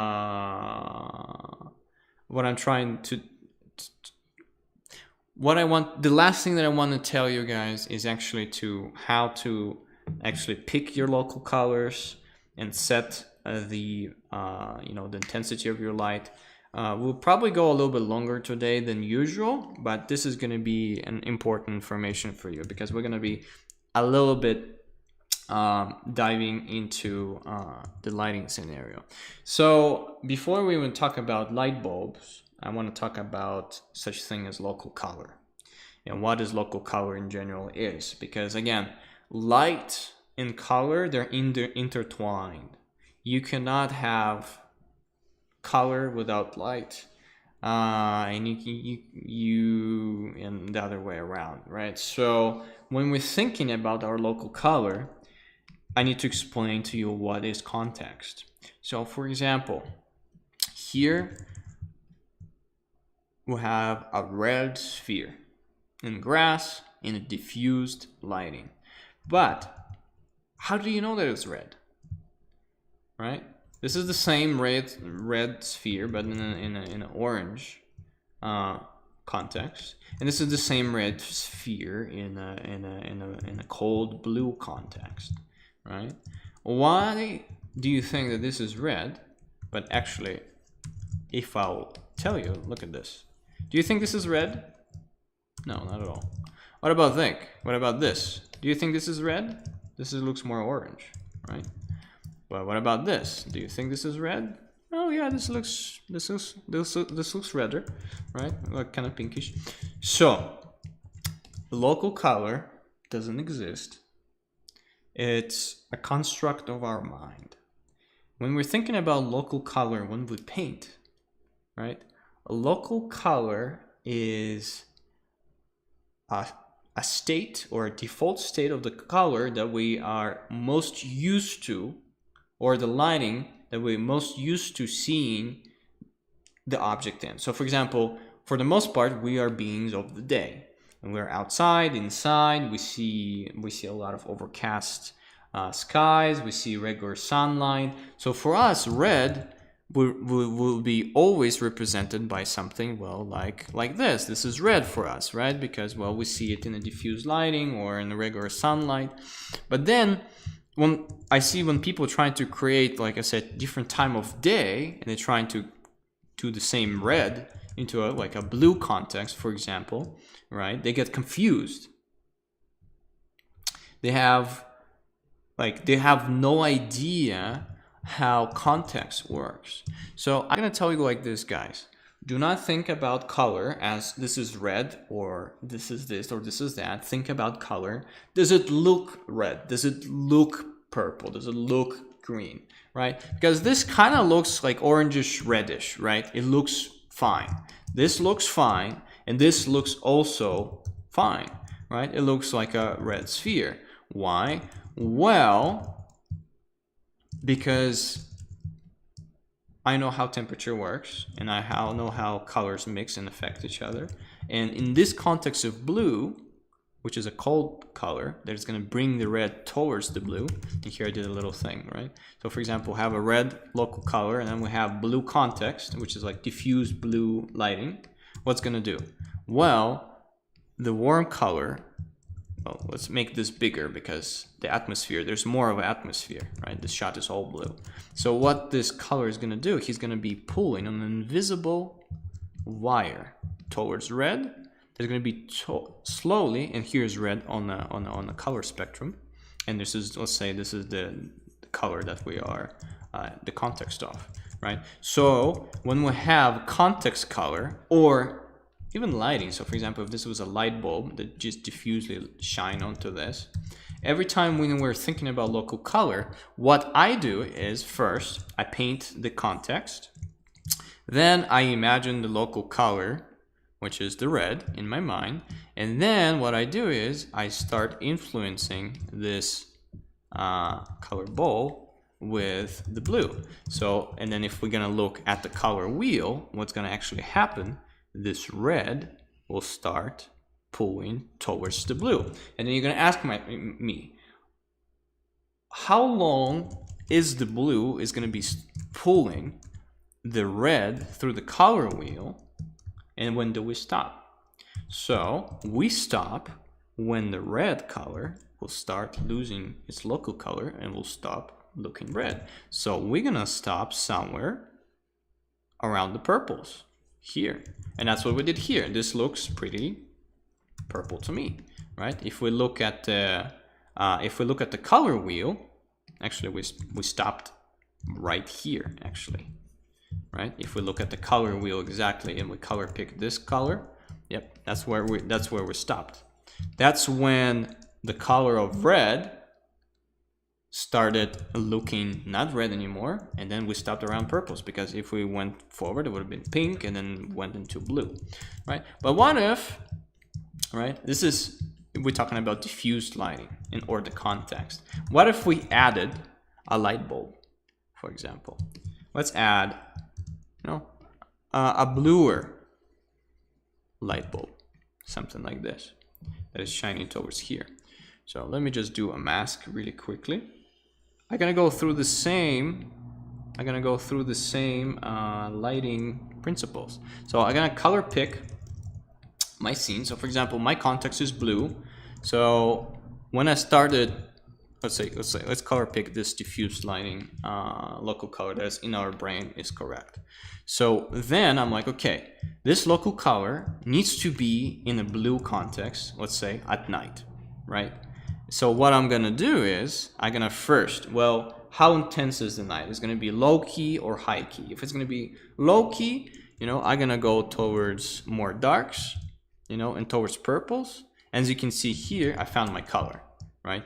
I imagined this in my brain, which is the default state of my color ball, which is the local color of it. And then I shifted it towards blue by shifting towards purples. And then I made it also darker to also adjust for the light intensity in the scene. Because for example, when I'll be painting, let's say this is going to be a blue night where people are going out with torches, or just going to be a blue night scene. So what I'm going to do is I imagine the blue context without the light on, just with the blue, you know, diffused blue light. And then only then, after I block in all my local colors, I'm going to turn, let's say, the light bulb of the of the moon. So for example, I color pick this local color, and then I see that the color of my light is towards whitish blue. So if you look at my color wheel here, right, what I'm gonna do, I'm gonna, well, first see if this is the color. Where is the color? Yeah, that's the color.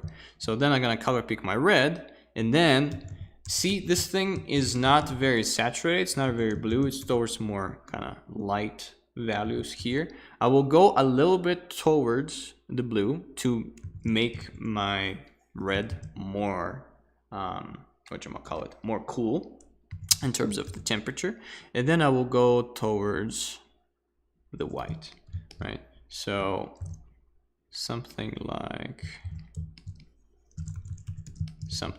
this. See, local color a little bit changed, but it still looks correct, but the thing doesn't look red, right? And this is a mistake that a lot of people do. So when they have a color of the light, what they do, they just pick this color and they just put it on top. And this is okay if the light is super intense, when it's completely overtakes the local color of the sphere itself. Let's say if it's 100% and super close.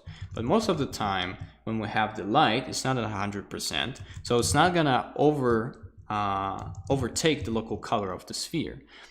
What happened here is that we went light enough, but we didn't go saturated enough. So now, to still keep it something like this, this is a little bit more pinkish. But if the light is cool, let's see, like this. See, and when I'm doing those exercises, or I'm painting the local colors, it still takes me sometimes to figure out, yeah, I think I figured out how the highlight is gonna look like, right? Because I need to check and double check and then experiment a lot, and then over time, let's say the grass over here is also gonna be affected by the white light over here. So now what we did first, we imagined, right? We imagined the local color of the, we imagined the local color of the ball in the diffused lighting of our new context. And then what we can do, we can use it as a mid-tone, because it's pretty towards mid-tones.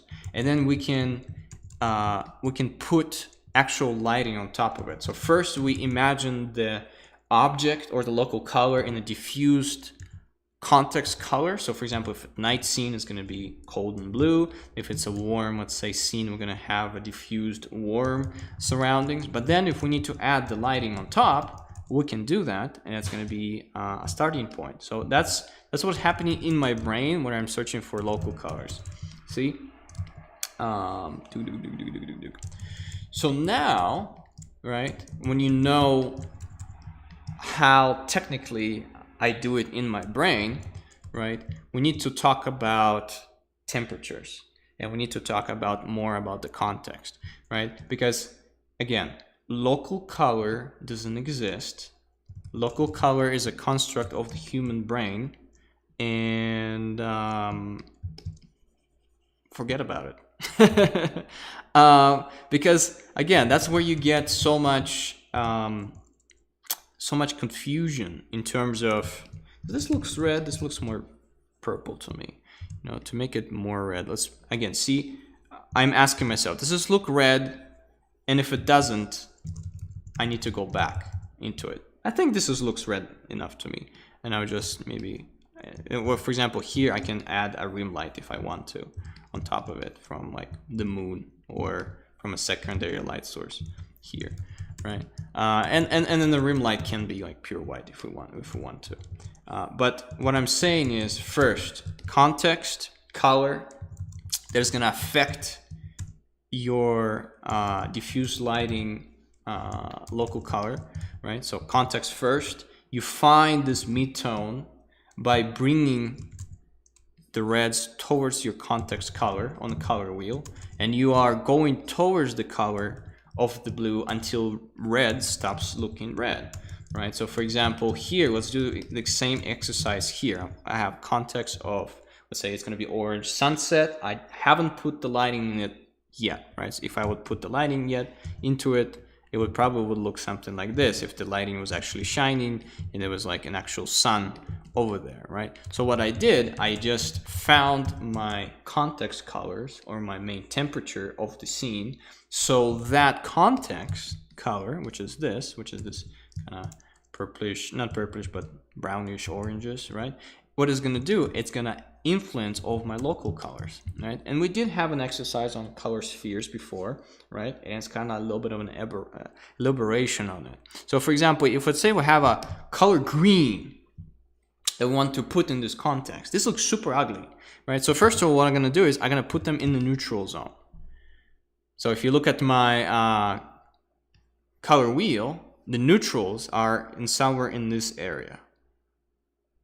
Not too saturated, not too desaturated, not too bright, not too dark, somewhere here. So let's say I have a color green that is this. Well, I'm gonna go put it in a neutral zone. It looks nice, but also the temperature is not right. Why? It looks too cold compared to my context. See, that's the thing. Color is always experienced in comparison. You cannot just have one color and say it's blue, or is it this, or is it that. It always comes in pairs. So for example, this looks pretty green and looking good, but I'm gonna have a disclaimer. I already did the same thing to the grass. This looks too cold to me. So what I'm gonna do is I'm gonna go towards what? Well, this color is orange, right? So on the color wheel, if you look here, right, I'm gonna go towards oranges. Like this. Okay, this looks nice. How far can I push it? Oh, this green is now almost perfect. No, maybe a little bit darker. Yeah, and see, now I got the color of the grass, right?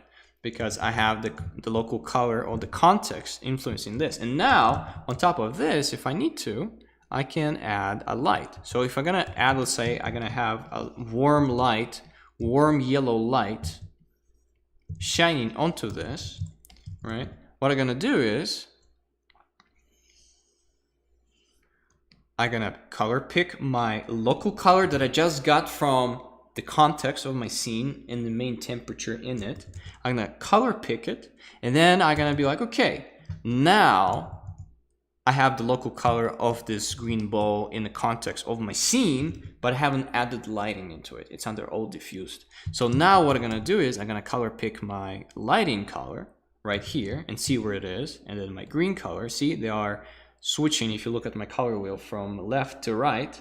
So now I'm like, okay, it's towards oranges or yellows, a little bit past yellows. So I'm gonna color pick my green, and I'm gonna shift the color wheel towards the yellows and see how it looks. Okay, this looks good, you know, but our ball is not affected by the light, because you know when the ball is affected by the light, the values usually become stronger, right? So this looks off. I want more saturated. Okay, see, this looks good to me, but then now I need a more cold shadow. So now what I'm gonna do is I'm gonna pick the shadow side and I'm gonna shift it towards blues and then have a more cold shadow. So now, you know, I have a color ball that has the highlight, the mid-tone, and the shadow side. But as you can see here, this is warmer, this is kind of like in between, but this is much colder. If we wanted really to push our colors, I would have made this even more colder, because the thing is, when you have just one, so that's another mistake that people do, is when they have a ball, what they do is they take the ball and then they do a slider up for the highlight, and then they do a slider down for the shadow. But they do not switch for warmth or for temperature, right? So temperature, it's interesting, right? Because again, for example, for warm colors, right?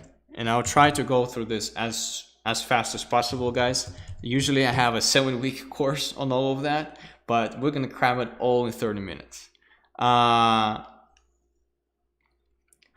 What is temperature?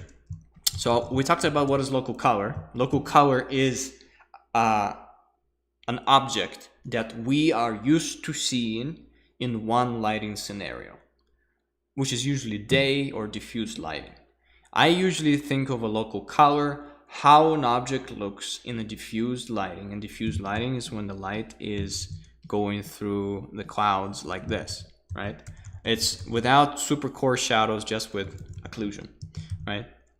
And then I taught you how to find a mid-tone and place it in your context, which is going to be basically your lighting or your color of your scene, your dominant color that's going to pull each local color towards it, right? And that's when I explained this, when the red is going towards the blue, right? So yeah, imagine this, and then you place it in your context, and then you add lighting, and you add lighting with the same thing. You take your midtone that you figured out how to place in your scene, and then you start thinking about the color of your light and the intensity of your light. Because more intense the light is, more of the local color the ball or the thing is going to lose until it loses it completely. Let's say if there was like a flash or an explosion, there's going to be none of the green left. It's just going to be pure white, because the intensity of the key light, now you know all the names, is going to overpower the local color of the green ball. But now we're talking about temperature. So for the classically known as warm colors, what are warm colors? Well, we always think about warm colors as this, right? Greens and this and that, this and yellows, they look like warm colors. But no, don't think about it like that. Think about it like this. I'm gonna give you a cold blue, and I'm gonna give you a warm blue. Okay? So when we're thinking about temperature, do not think about in terms of orange or blue. No, that's not how the color works. Okay? When we're thinking about temperature, man, I'm having fun. Can you tell? We're gonna go for now 3 hours, guys. So when talking about temperature, we need to think about intensity of the pigment. So if this is a blue, if it loses its pigment and becomes less saturated, what happens? What if a blue color or a blue pigment becomes less saturated? It loses its coolness, it loses its statement, and becomes warmer. What's going to happen if we have a very intense orange and we're going to desaturate it? Well, the orange color has now became colder. This is a colder orange compared to a more warmer saturated orange. So when you have blue colors, or I guess cold colors like blue, green, purple, etc., etc., etc., when cold colors or cool colors lose saturation, they become warmer. So again, cool colors, when losing saturation, they become warmer. Warm colors, when losing saturation, they become colder. For example, let's say we have a sphere, and then we want to put light onto it, and we want to make it warmer. We make it warmer by increasing the saturation, right? Let's say it's warm light on warm light. So we have the mid-tone, and then we made it warmer.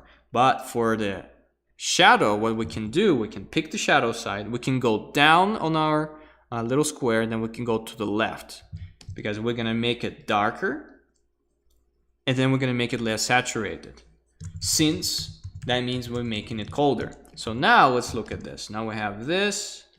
Now this is the highlight. Now we have this. And now we have this.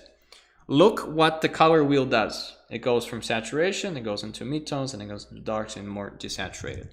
If we want to do the same thing with cold colors, so for example, if we have a blue sphere here, and we're gonna shine a warm light onto it. So let's say I'm gonna pick the color blue, and then let's say I have a super yellow sun shining onto it. So what I'm gonna do is I'm gonna color pick my midtone. I'm gonna shift towards cyans, right? And then I'm gonna stop somewhere around here. Why? Because if I go here, this ball is losing its local color, right? So I'm gonna do something like this, right? And then when I'm going towards the shadows, what I'm gonna go down, and I'm gonna go a little bit towards less saturation, right? So I'm gonna desaturate it. So now we're gonna have something like this. So sorry, it's not a perfect sphere, but we have this, and then we have this, right? And as you look on the color wheel, right, when I have a warm light shining on a cool object, the highlight of the warm object goes towards where? So see, let's say this is the shadow side. Look at my color wheel at all times, okay? This is my shadow side. And then as I'm going towards my highlight, first of all, the color becomes warmer. Look at this chart right here. It becomes warmer. See, it's shifting towards greens and then stops right at the edge when the green spectrum begins. Why?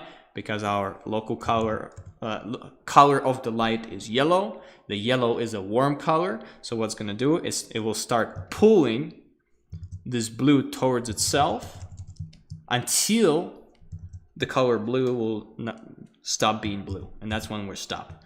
But if the saturation and the intensity of the light is 1,000,000%, it's just gonna overtake the local color at some point, right?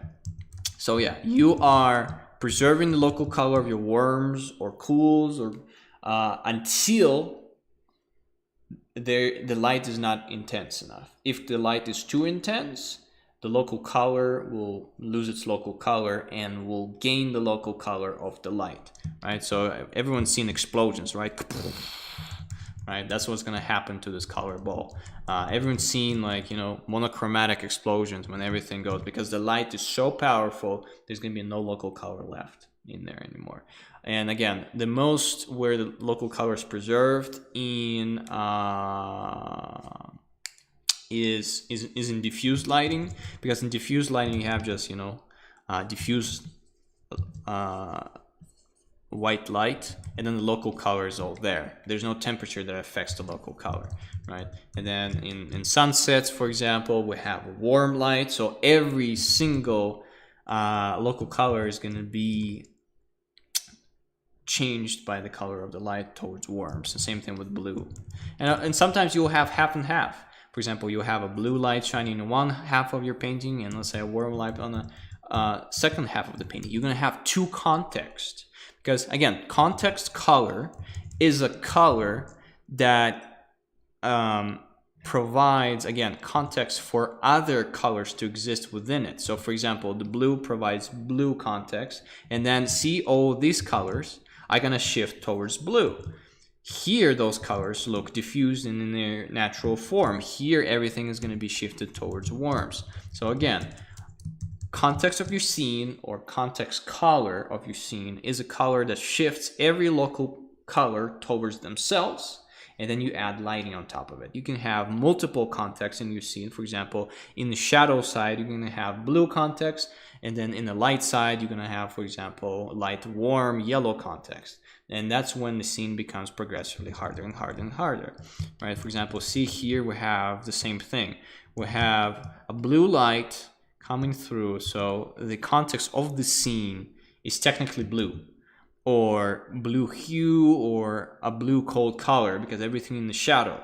So when I'll be blocking in this, let's say, shot, I'll be thinking in my brain that context of this scene is primarily everything in the shadow with a few highlights here. So I'm gonna start blocking in. So if this was a painting, what I would have done is I would have blocked in the whole thing like this, and then I would have had, let's say, a little bit of a blue here, and then I would have just started blocking in my local colors of the red, for example, something like this, right?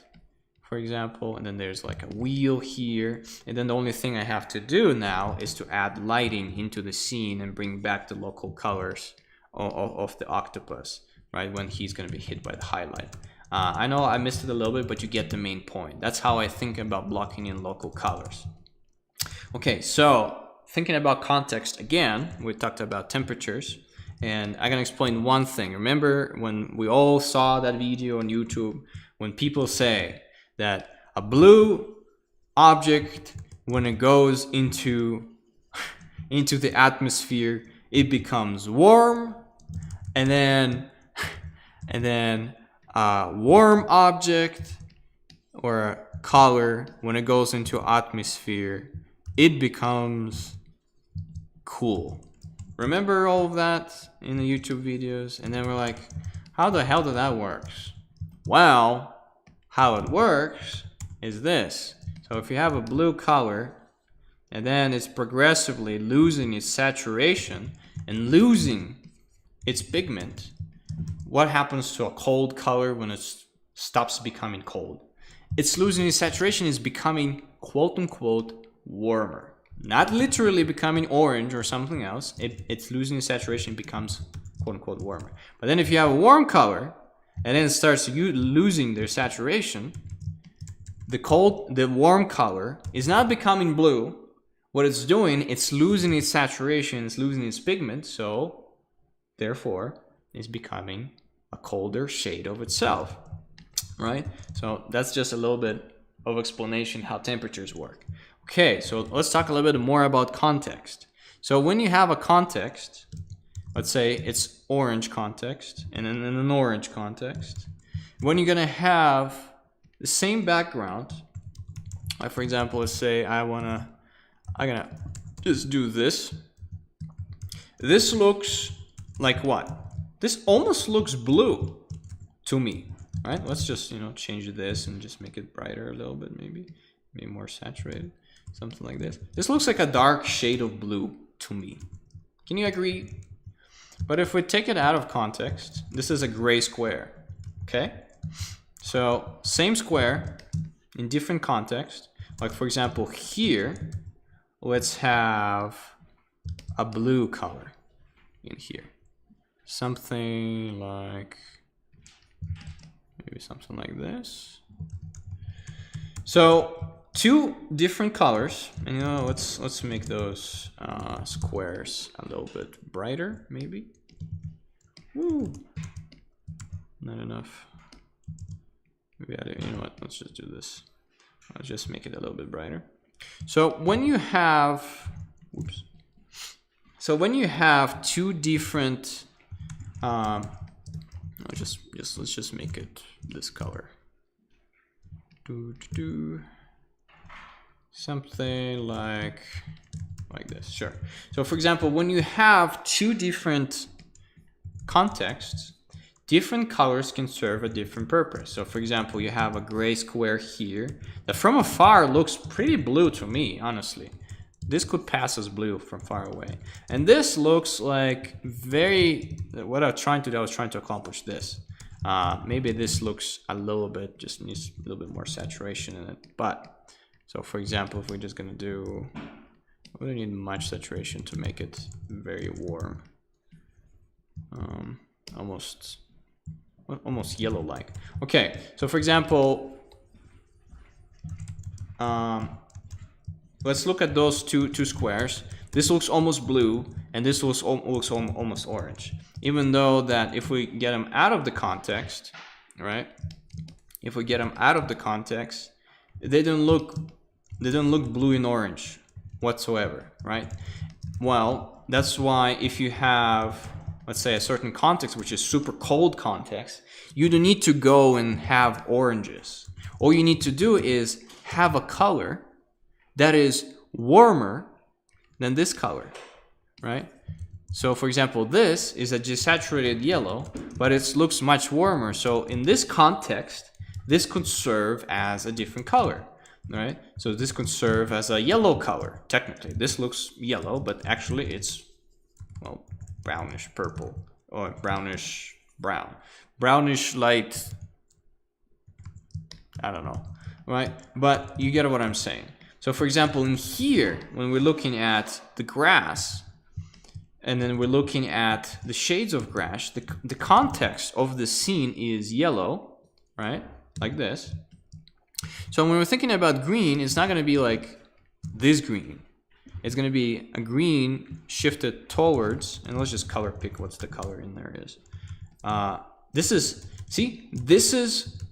the color that looks green in a yellow context. Why? Because the color of the green grass or greens is usually on the colder side, and because the yellow context here, right, is so warm and bright, this brown looks green. But if we take this brown and put it out of context, let's say in this environment, or this environment, or this environment, or this environment, it can serve a different purpose and look differently in different contexts, because you have to always compare your colors to something, right? So for example, when I'm painting something, if for example we look at where's my paintings?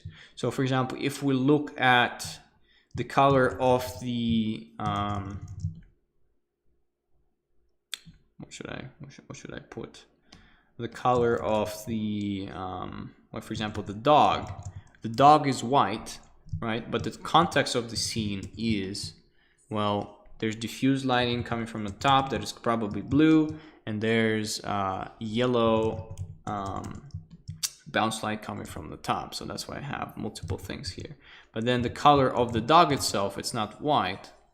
It's kind of like blue something. But in the context of the scene, this blue makes sense, because in our mind we're like, well, there's probably blue sky. And we have to understand that when we're thinking about colors in actual scenes, our eye is trained by generations to see those things in real life, right? So to organize it in your brain, first, local color doesn't exist. It's a color doesn't exist, right? But if we talk about local color is a color under diffused light on a bright day. Okay. Secondly, if we need to place our local color in a context, we think of a color that is going to affect the majority of local colors with it. So for example, if it's a bright day here, the local color of this thing is technically diffused lighting or diffused white light. That's the local color, or that's the context here. What is context here? A blue light, or a blue cold atmosphere. If we take away the lightning and everything else, it's just going to be just diffused. It's going to be this, right? If we're thinking about this, well, this one's a little bit more tricky, right? Because, well, the primarily color is going to be here, not the atmosphere, not everything else, but it's going to be the darkness plus the fire, right? Yeah. So now everything is going to be shifted around this fire towards worms.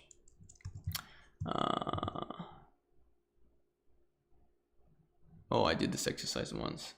Yeah. Sorry guys, but this is important for you to hear. So then, yeah, when we think about the context color, we do that, and then we add light to it. And then when we add light, we think about the color of our light.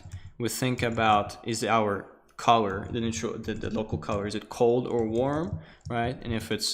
And then we shift the local color of the ball towards the light. And that's when the color wheel comes in. That's why I use the color wheel. If I have green and then the light is yellow, all I have to do is just shift towards yellows. If I have blue and then say the color of the light is purple, I just go towards purple. I'll have an interesting exercise for you guys, a little mind trick. So let's say you have an orange color. And then you have a blue light shining on your orange color, and just observe the color wheel, right? So again, you have orange color, and then you have, and you know what? Can I make it bigger? No, it's okay. So what are you gonna do? Where are you gonna shift? So there's a blue light on our orange sphere. I'll just make it like this, right? So orange sphere. And then we have a blue light coming onto the sphere. Where are we gonna go? The orange sphere is somewhere here. Let's just make it with green, the local color. And then we have the color of blue. Are we gonna go to the right or we're gonna go to the left? I just wanna see if you're gonna be able to understand. To the right. Can you explain why you're going to the right of the color wheel? Some people say we go to gray. Okay, so we go more desaturated because the warm color is going to be, of course, desaturated. But do we go right or left? We cannot go through the middle, sorry. Tricky question. But I'm going to ask you a question. If we go left, the orange sphere is going to become blue, right? So it's going to lose its local color, right?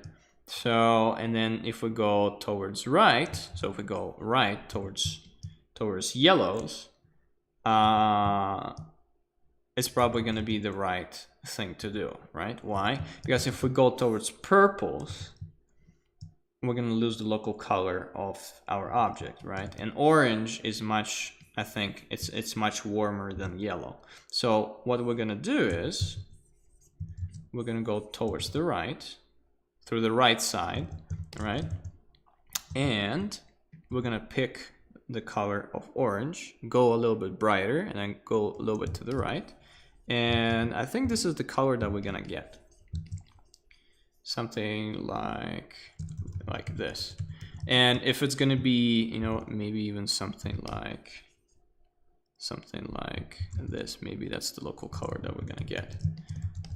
Because the light is cold, but it's pretty far away, right? And if we can see, just look at me color picking the orange thing at my color wheel, we're going towards yellows, but then we're stopping, right? And then if the intensity of this blue light was more, we probably would have went something like this. But then now we lost the local color completely, and this looks like you know, when you I call it half-sucked popsicle. You know, when you have some colors in a popsicle, and then you suck all of the color out of it. That's what happens when you are just color picking and then adding the color on top. You're getting half-sucked popsicle when you're doing it. Yeah, and for the shadows, well, again, if we have a cold light for the shadows, the shadows are gonna be pretty warm. So let's do this. Just make it a little bit more desaturated. But for the shadows, we still have to go a little bit darker, right? But again, if we look at this, and if we look at this, right, and that's the color of our shadow, this looks warmer than this because it has more pigment, more orange in it, and this is more desaturated.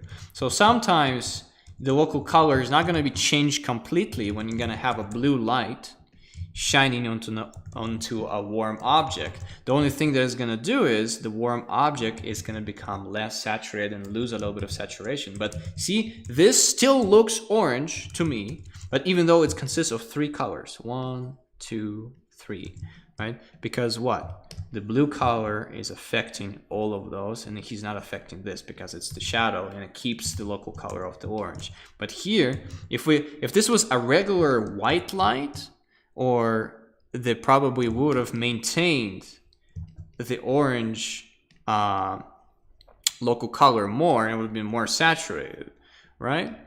Just because of the, well, this is a little bit more on the red side, something like this, right? That's what it would have had, and let's just color pick this, if the light was on a, well, let's say, on a just light side, right? So this is on the light, on the left is just white light, and then on the right is cold light.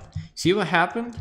When we have a white light, we're just gonna increase the saturation of the warm color, and we're gonna enhance the value of it, right? Let's say if we have, let's say, orange on orange, we can't go anywhere, so we're just gonna make the highlight even more saturated, right? But if we have a cold color shining onto a warm sphere, what we're gonna have is we're gonna have this become colder and lose its saturation. Hopefully you understand how temperatures work now. Same thing what we did with this cold color, and we shined a warm color in it. You know, the warm color is gonna shift the green or the blue towards itself and become green. And that's how temperatures work technically. Again, for blue or cool colors, if you want to make a cold looking color or a cool looking color warmer, what we have to do is decrease the saturation. If you want to have a warm looking color looking colder, what we have to do is decrease the saturation. It's that easy.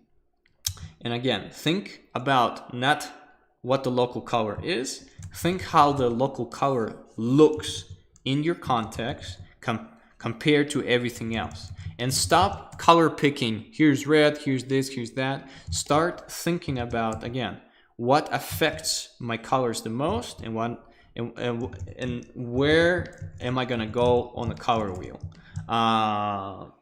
Yeah, so this is how you can use your best friend, which is the color wheel, to understand local colors and how the lights affect the temperature of the local color, how to maintain the local color. And again, we can have different intensities, right? So if we have a super bright light, what we're going to do is we're going to go brighter and brighter and brighter until we lose the local color completely, right? If you're going to have a super intense light. And then if you have less intense light, that means, so for example, if this was a less intense light, well, here it's going to be less intense. It's going to be something like this, right? Yeah. Bounce light. Also, don't forget about when you are painting anything, about the surroundings of where your characters are standing. So, for example, here's the cast shadow of that blue light, right? Let's just have just a little bit of blue here, shiny on this thing, right? And then don't forget that if this thing is blue, it's gonna add a little bit of bounce light underneath the ball, because the light is gonna go like this and then gonna go into the shadows like this, just like our fill light, right? And if it's more intense, I love doing this. I really like adding super saturated bounce lights from, let's say, the floor. I'll do something like this. So don't forget about your bounce lights too. They're very important when you're doing everything. Oh, I forgot the direction of the light is different, but you get the gist of it. So yeah, when you're painting, remember those key lights that I talked about: key light, fill light, rim light. I will give you this little cheat sheet Viking for easy viewing, right? And don't forget about when I talked about this. So local color doesn't exist. It's a construct of our mind. If we were bats and we were living on the moon at night all the time, our perception of red would have been purple. See this thing? If we lived on a bloody moon that only has sunsets, our perception of red would be this. But it so happens that we are creatures of the day. So when we're thinking about the red, we're thinking about this local color in diffuse lighting, right? So when you're thinking about your scene, think about the main color that's going to affect your local colors. Paint it in, block it in neutral midtones, just like we did here. And then think about your lighting and go through the same steps as we did now. If the lighting is cold, warm color is going to lose saturation and be warmer in shadows. If the light is warm and the cold colors are affected by it, the shadows going to become colder and then the highlights going to become warmer, right? If we're going to have a warm light on a warm local color, we're going to have warmer highlights, and then we're going to have cooler and cooler midtones and shadows.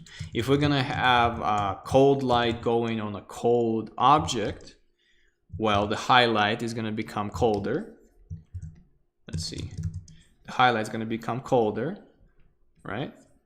And then the halftones and the shadow is going to become warmer. Why? Well, because this looks much colder than this and that. It's not that they're actually becoming yellow, blue, or orange.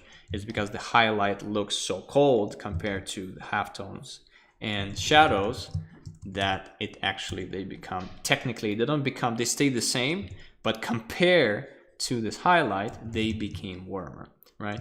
And think about your context all the time, because you can have the same shade of any color serve different purposes in your paintings. For example, this brown looks like grass color in this yellow context, right? Because it's colder than the yellow. But then if you're gonna have a more, blue color, this green now serves or looks like brown, right? And if, let's say, if we desaturate it just a little bit in this super warm color, it can almost look like, like a blue color, right? For example, this gray, this is gray. It looks blue in this context. It looks pretty gray in this context. And it looks warm, almost like brown. It looks brown in this context, right? So different colors can serve different color purposes in different contexts, and that's really important to keep in mind. Hopefully, this wasn't too complicated for your brains, and hopefully you understand the color process a little bit more. With that in mind, now you can maybe rewatch my basics of environment painting of exterior and see how I'm blocking in local colors, and maybe you can understand my process more in depth. So now what I want you to do is throw as many questions at me as possible. I'll answer 4 to 5 of them. Yeah.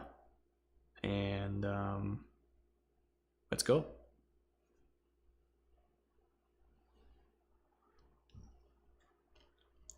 Yeah, Nathan Fox is an amazing dude. I actually translated a few lectures for him into Russian when he was speaking live for Smirnov School. So, but I have my own approach to color, as you can see. I go through midtones and context, and then I'm adding lighting on top of it, and then I'm thinking about all of that stuff. Hopefully it wasn't too confusing, guys. There's a lot of things, like, ideally I need 2 to 3 weeks, so like 9 lectures for you guys to understand color properly. I brushed over everything as fast as possible.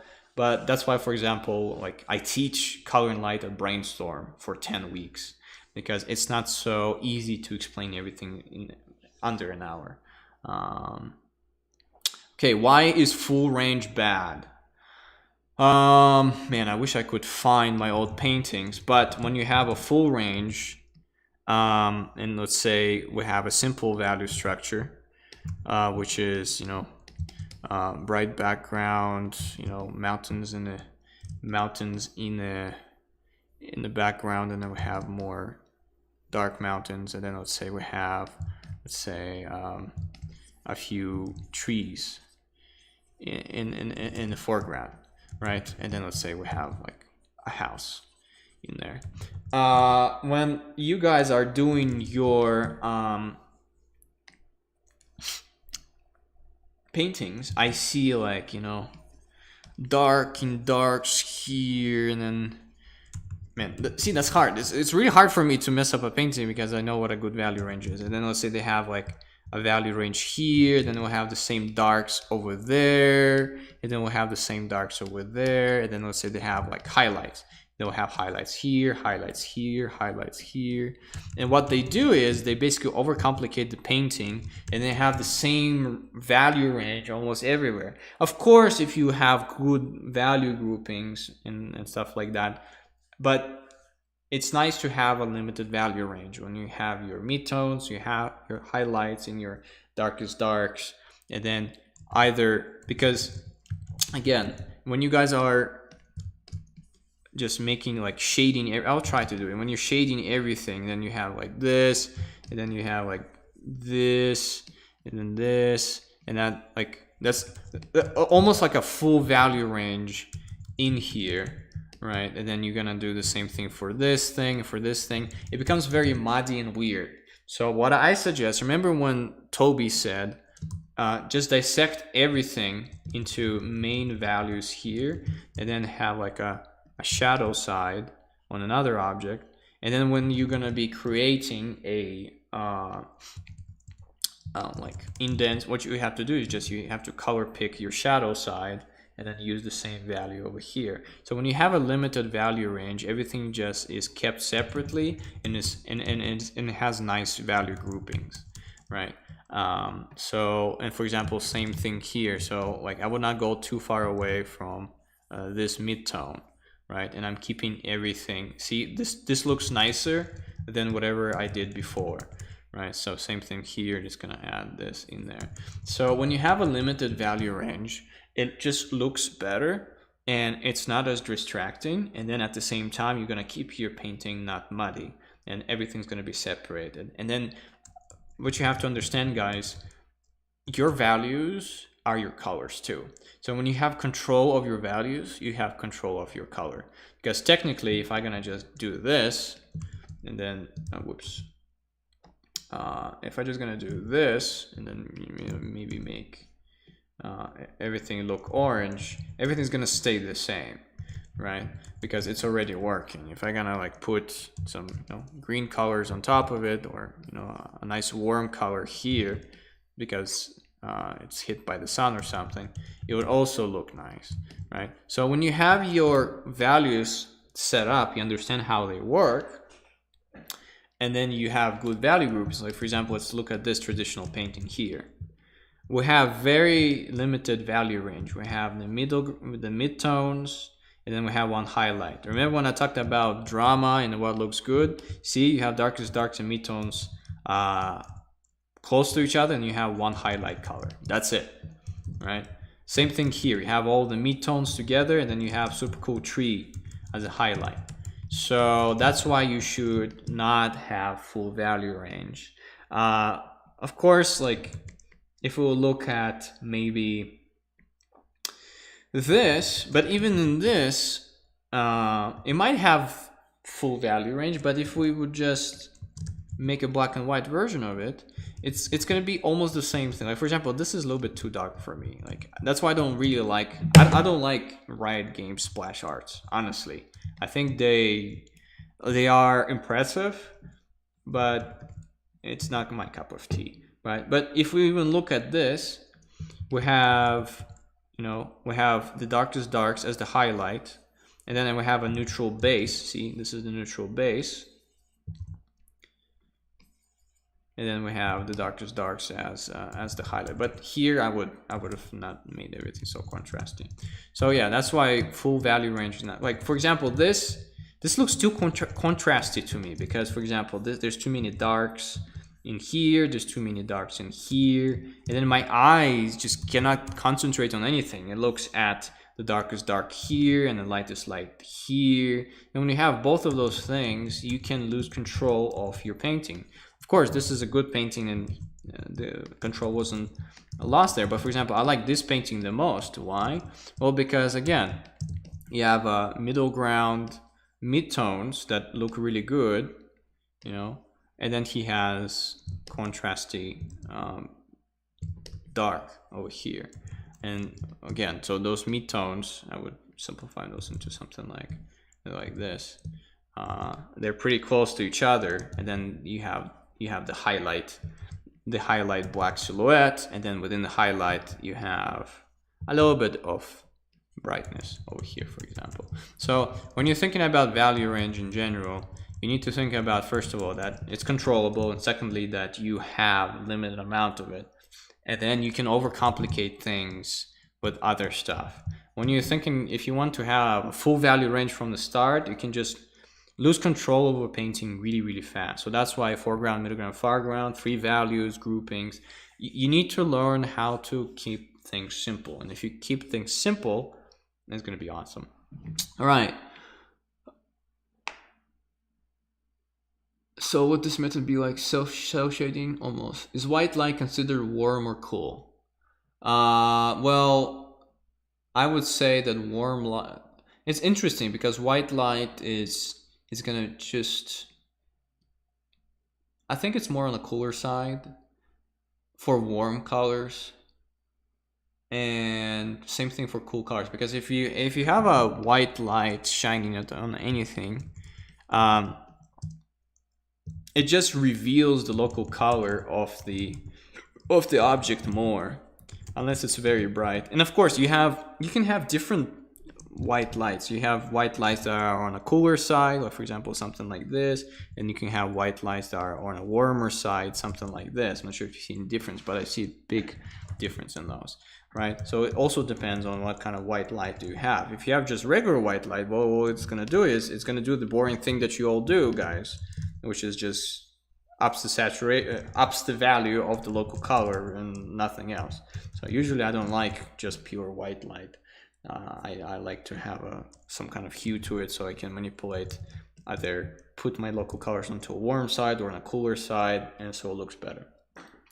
You can use my keyframes again if you like, help grasp it further. No, not right now, later, on Saturday. Okay, is white light considered warm? Blah, blah, blah. So the process is that you paint the local colors in context first, and then choose the right color of the light for each color object one by one, so you don't paint yellow light over everything.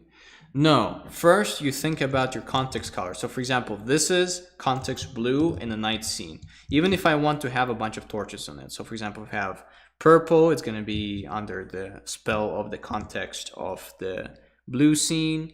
And let's say I can have the color blue in blue. And then what I can do on top of all of that, I can add, let's say, torchlight on top of everything, right? And that's gonna be, because the thing is, the whole scene, the dominating thing is blue color, and then I am adding highlight colors to it. So for example, if like this was this, and then it would just start being affected by, by the warm torchlight, for example, right? But I needed to see the local colors in diffuse lighting of the context of this blue scene to then paint in the light in there. So for example, if everything is going to be affected by the torchlight, well, then every color is going to be pulled towards worms, right?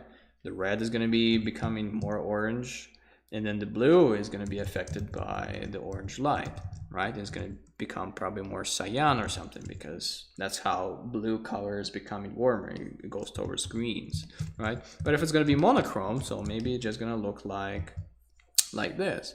But for me to understand how all of that would have interacted, I needed to get my context color first, which is like, well, the skybox is the blue night, right? Then the green grass is going to be darker and then colder, and then the red sphere that I imagined here is going to get towards purples. Why? Well, because red goes towards purples when it's affected by blue context or blue light, right? And then if I want to, I can also add on top of everything, I can add, a blue light from the moon, for example, right? So what we're creating is basically we're creating a nice underpainting that is capable of going in any direction that we want, since we already know what the context of the scene is and what the primary colors in there. And so now we can add any lighting to it, and it's going to stay within the same context. Let's say, for example, if I don't want this thing to be nighttime anymore and I want it to be daytime, well, then I have to come up with a new context. Maybe I have to do something like this or something like that, and then I paint the light on top of it. Hopefully that answers your question. Okay, if someone decides to make a movie when their sun is blue or a different color, do you think there's a chance it will work? Especially we're used to our sun, it feels like it might flop. Well, we're not gonna feel the warmth of it. We're not gonna feel cheerful, and maybe if this planet is all gloomy and weird, we can use that to, convey something. But for the most part, I don't think it would work. It depends on the story.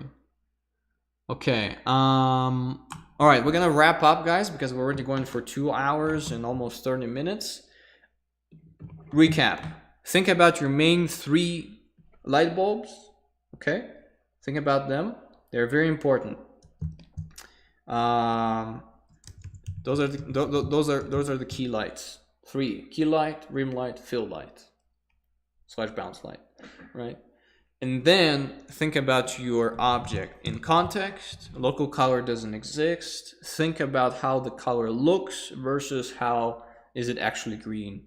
Because again, colors are only perceived in context. And if you don't have the context, you cannot actually say if this or that, because you need to see everything, again, in the environment itself.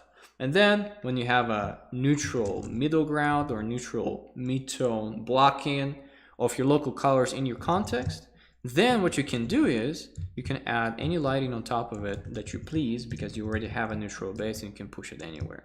Remember about the cold colors and the color temperatures. Cold colors become warmer when they use saturation, and warm colors become cooler when they lose saturation. When we have a warm light on top of a warm object, the object becomes lighter and more saturated in its warmness. If we have a blue or a cool light affecting a warm sphere or a warm color, the highlight is going to become brighter, but it's also going to become less saturated, right? Shadow is going to become more saturated and more warm. And same thing with cold colors. If cold colors is affected by a warm light, well, it's going to become warmer and lose its coolness and going to go towards warms, and it's going to become colder in shadows. But then if you're going to have a cool light on top of a cool object, you're going to have a cool saturated highlight. You're going to have a warmer halftone and you're going to have a warmer shadow, not because they became a different color, but just because in comparison to the highlight, they seem warmer. Yeah, so that'll be it, guys. Hopefully this was useful. I'm not sure if you understood everything, but I think this is more than enough to have food for thought. And do not worry, we have another lecture tomorrow on storytelling and more on color theory. I'm just trying to, jam in as many things as possible. But again, this is a more advanced visual development class versus, beginners. So for the beginners, I'm sorry, we might cover color and light more in depth. Or you know what, I'm gonna plug in, you can sign up for my brainstorm class that starts on 12th of September. It's on color and light. But anyways, I hate promoting myself. Thank you for joining me. Join the Q&A session afterwards. And again, cinema and cinematic lighting, it's all about lighting in a good way. We are using our lights to emphasize our focal points through contrast, and hopefully today's lecture, shed some light on it. That'll be it. Join me on the Q&A session, and please, if you like what you see and stuff like that, share it around, because we're keeping it free and we're doing it for the community. And if you feel that someone will benefit from it, please, send along and, inform your grandma or something like that. Yeah, there will be no homework for this one because you're still doing homework from the last lecture. Yeah, and see you in the Q&A session. Skål, stay hydrated. You're the best Vikings in the world.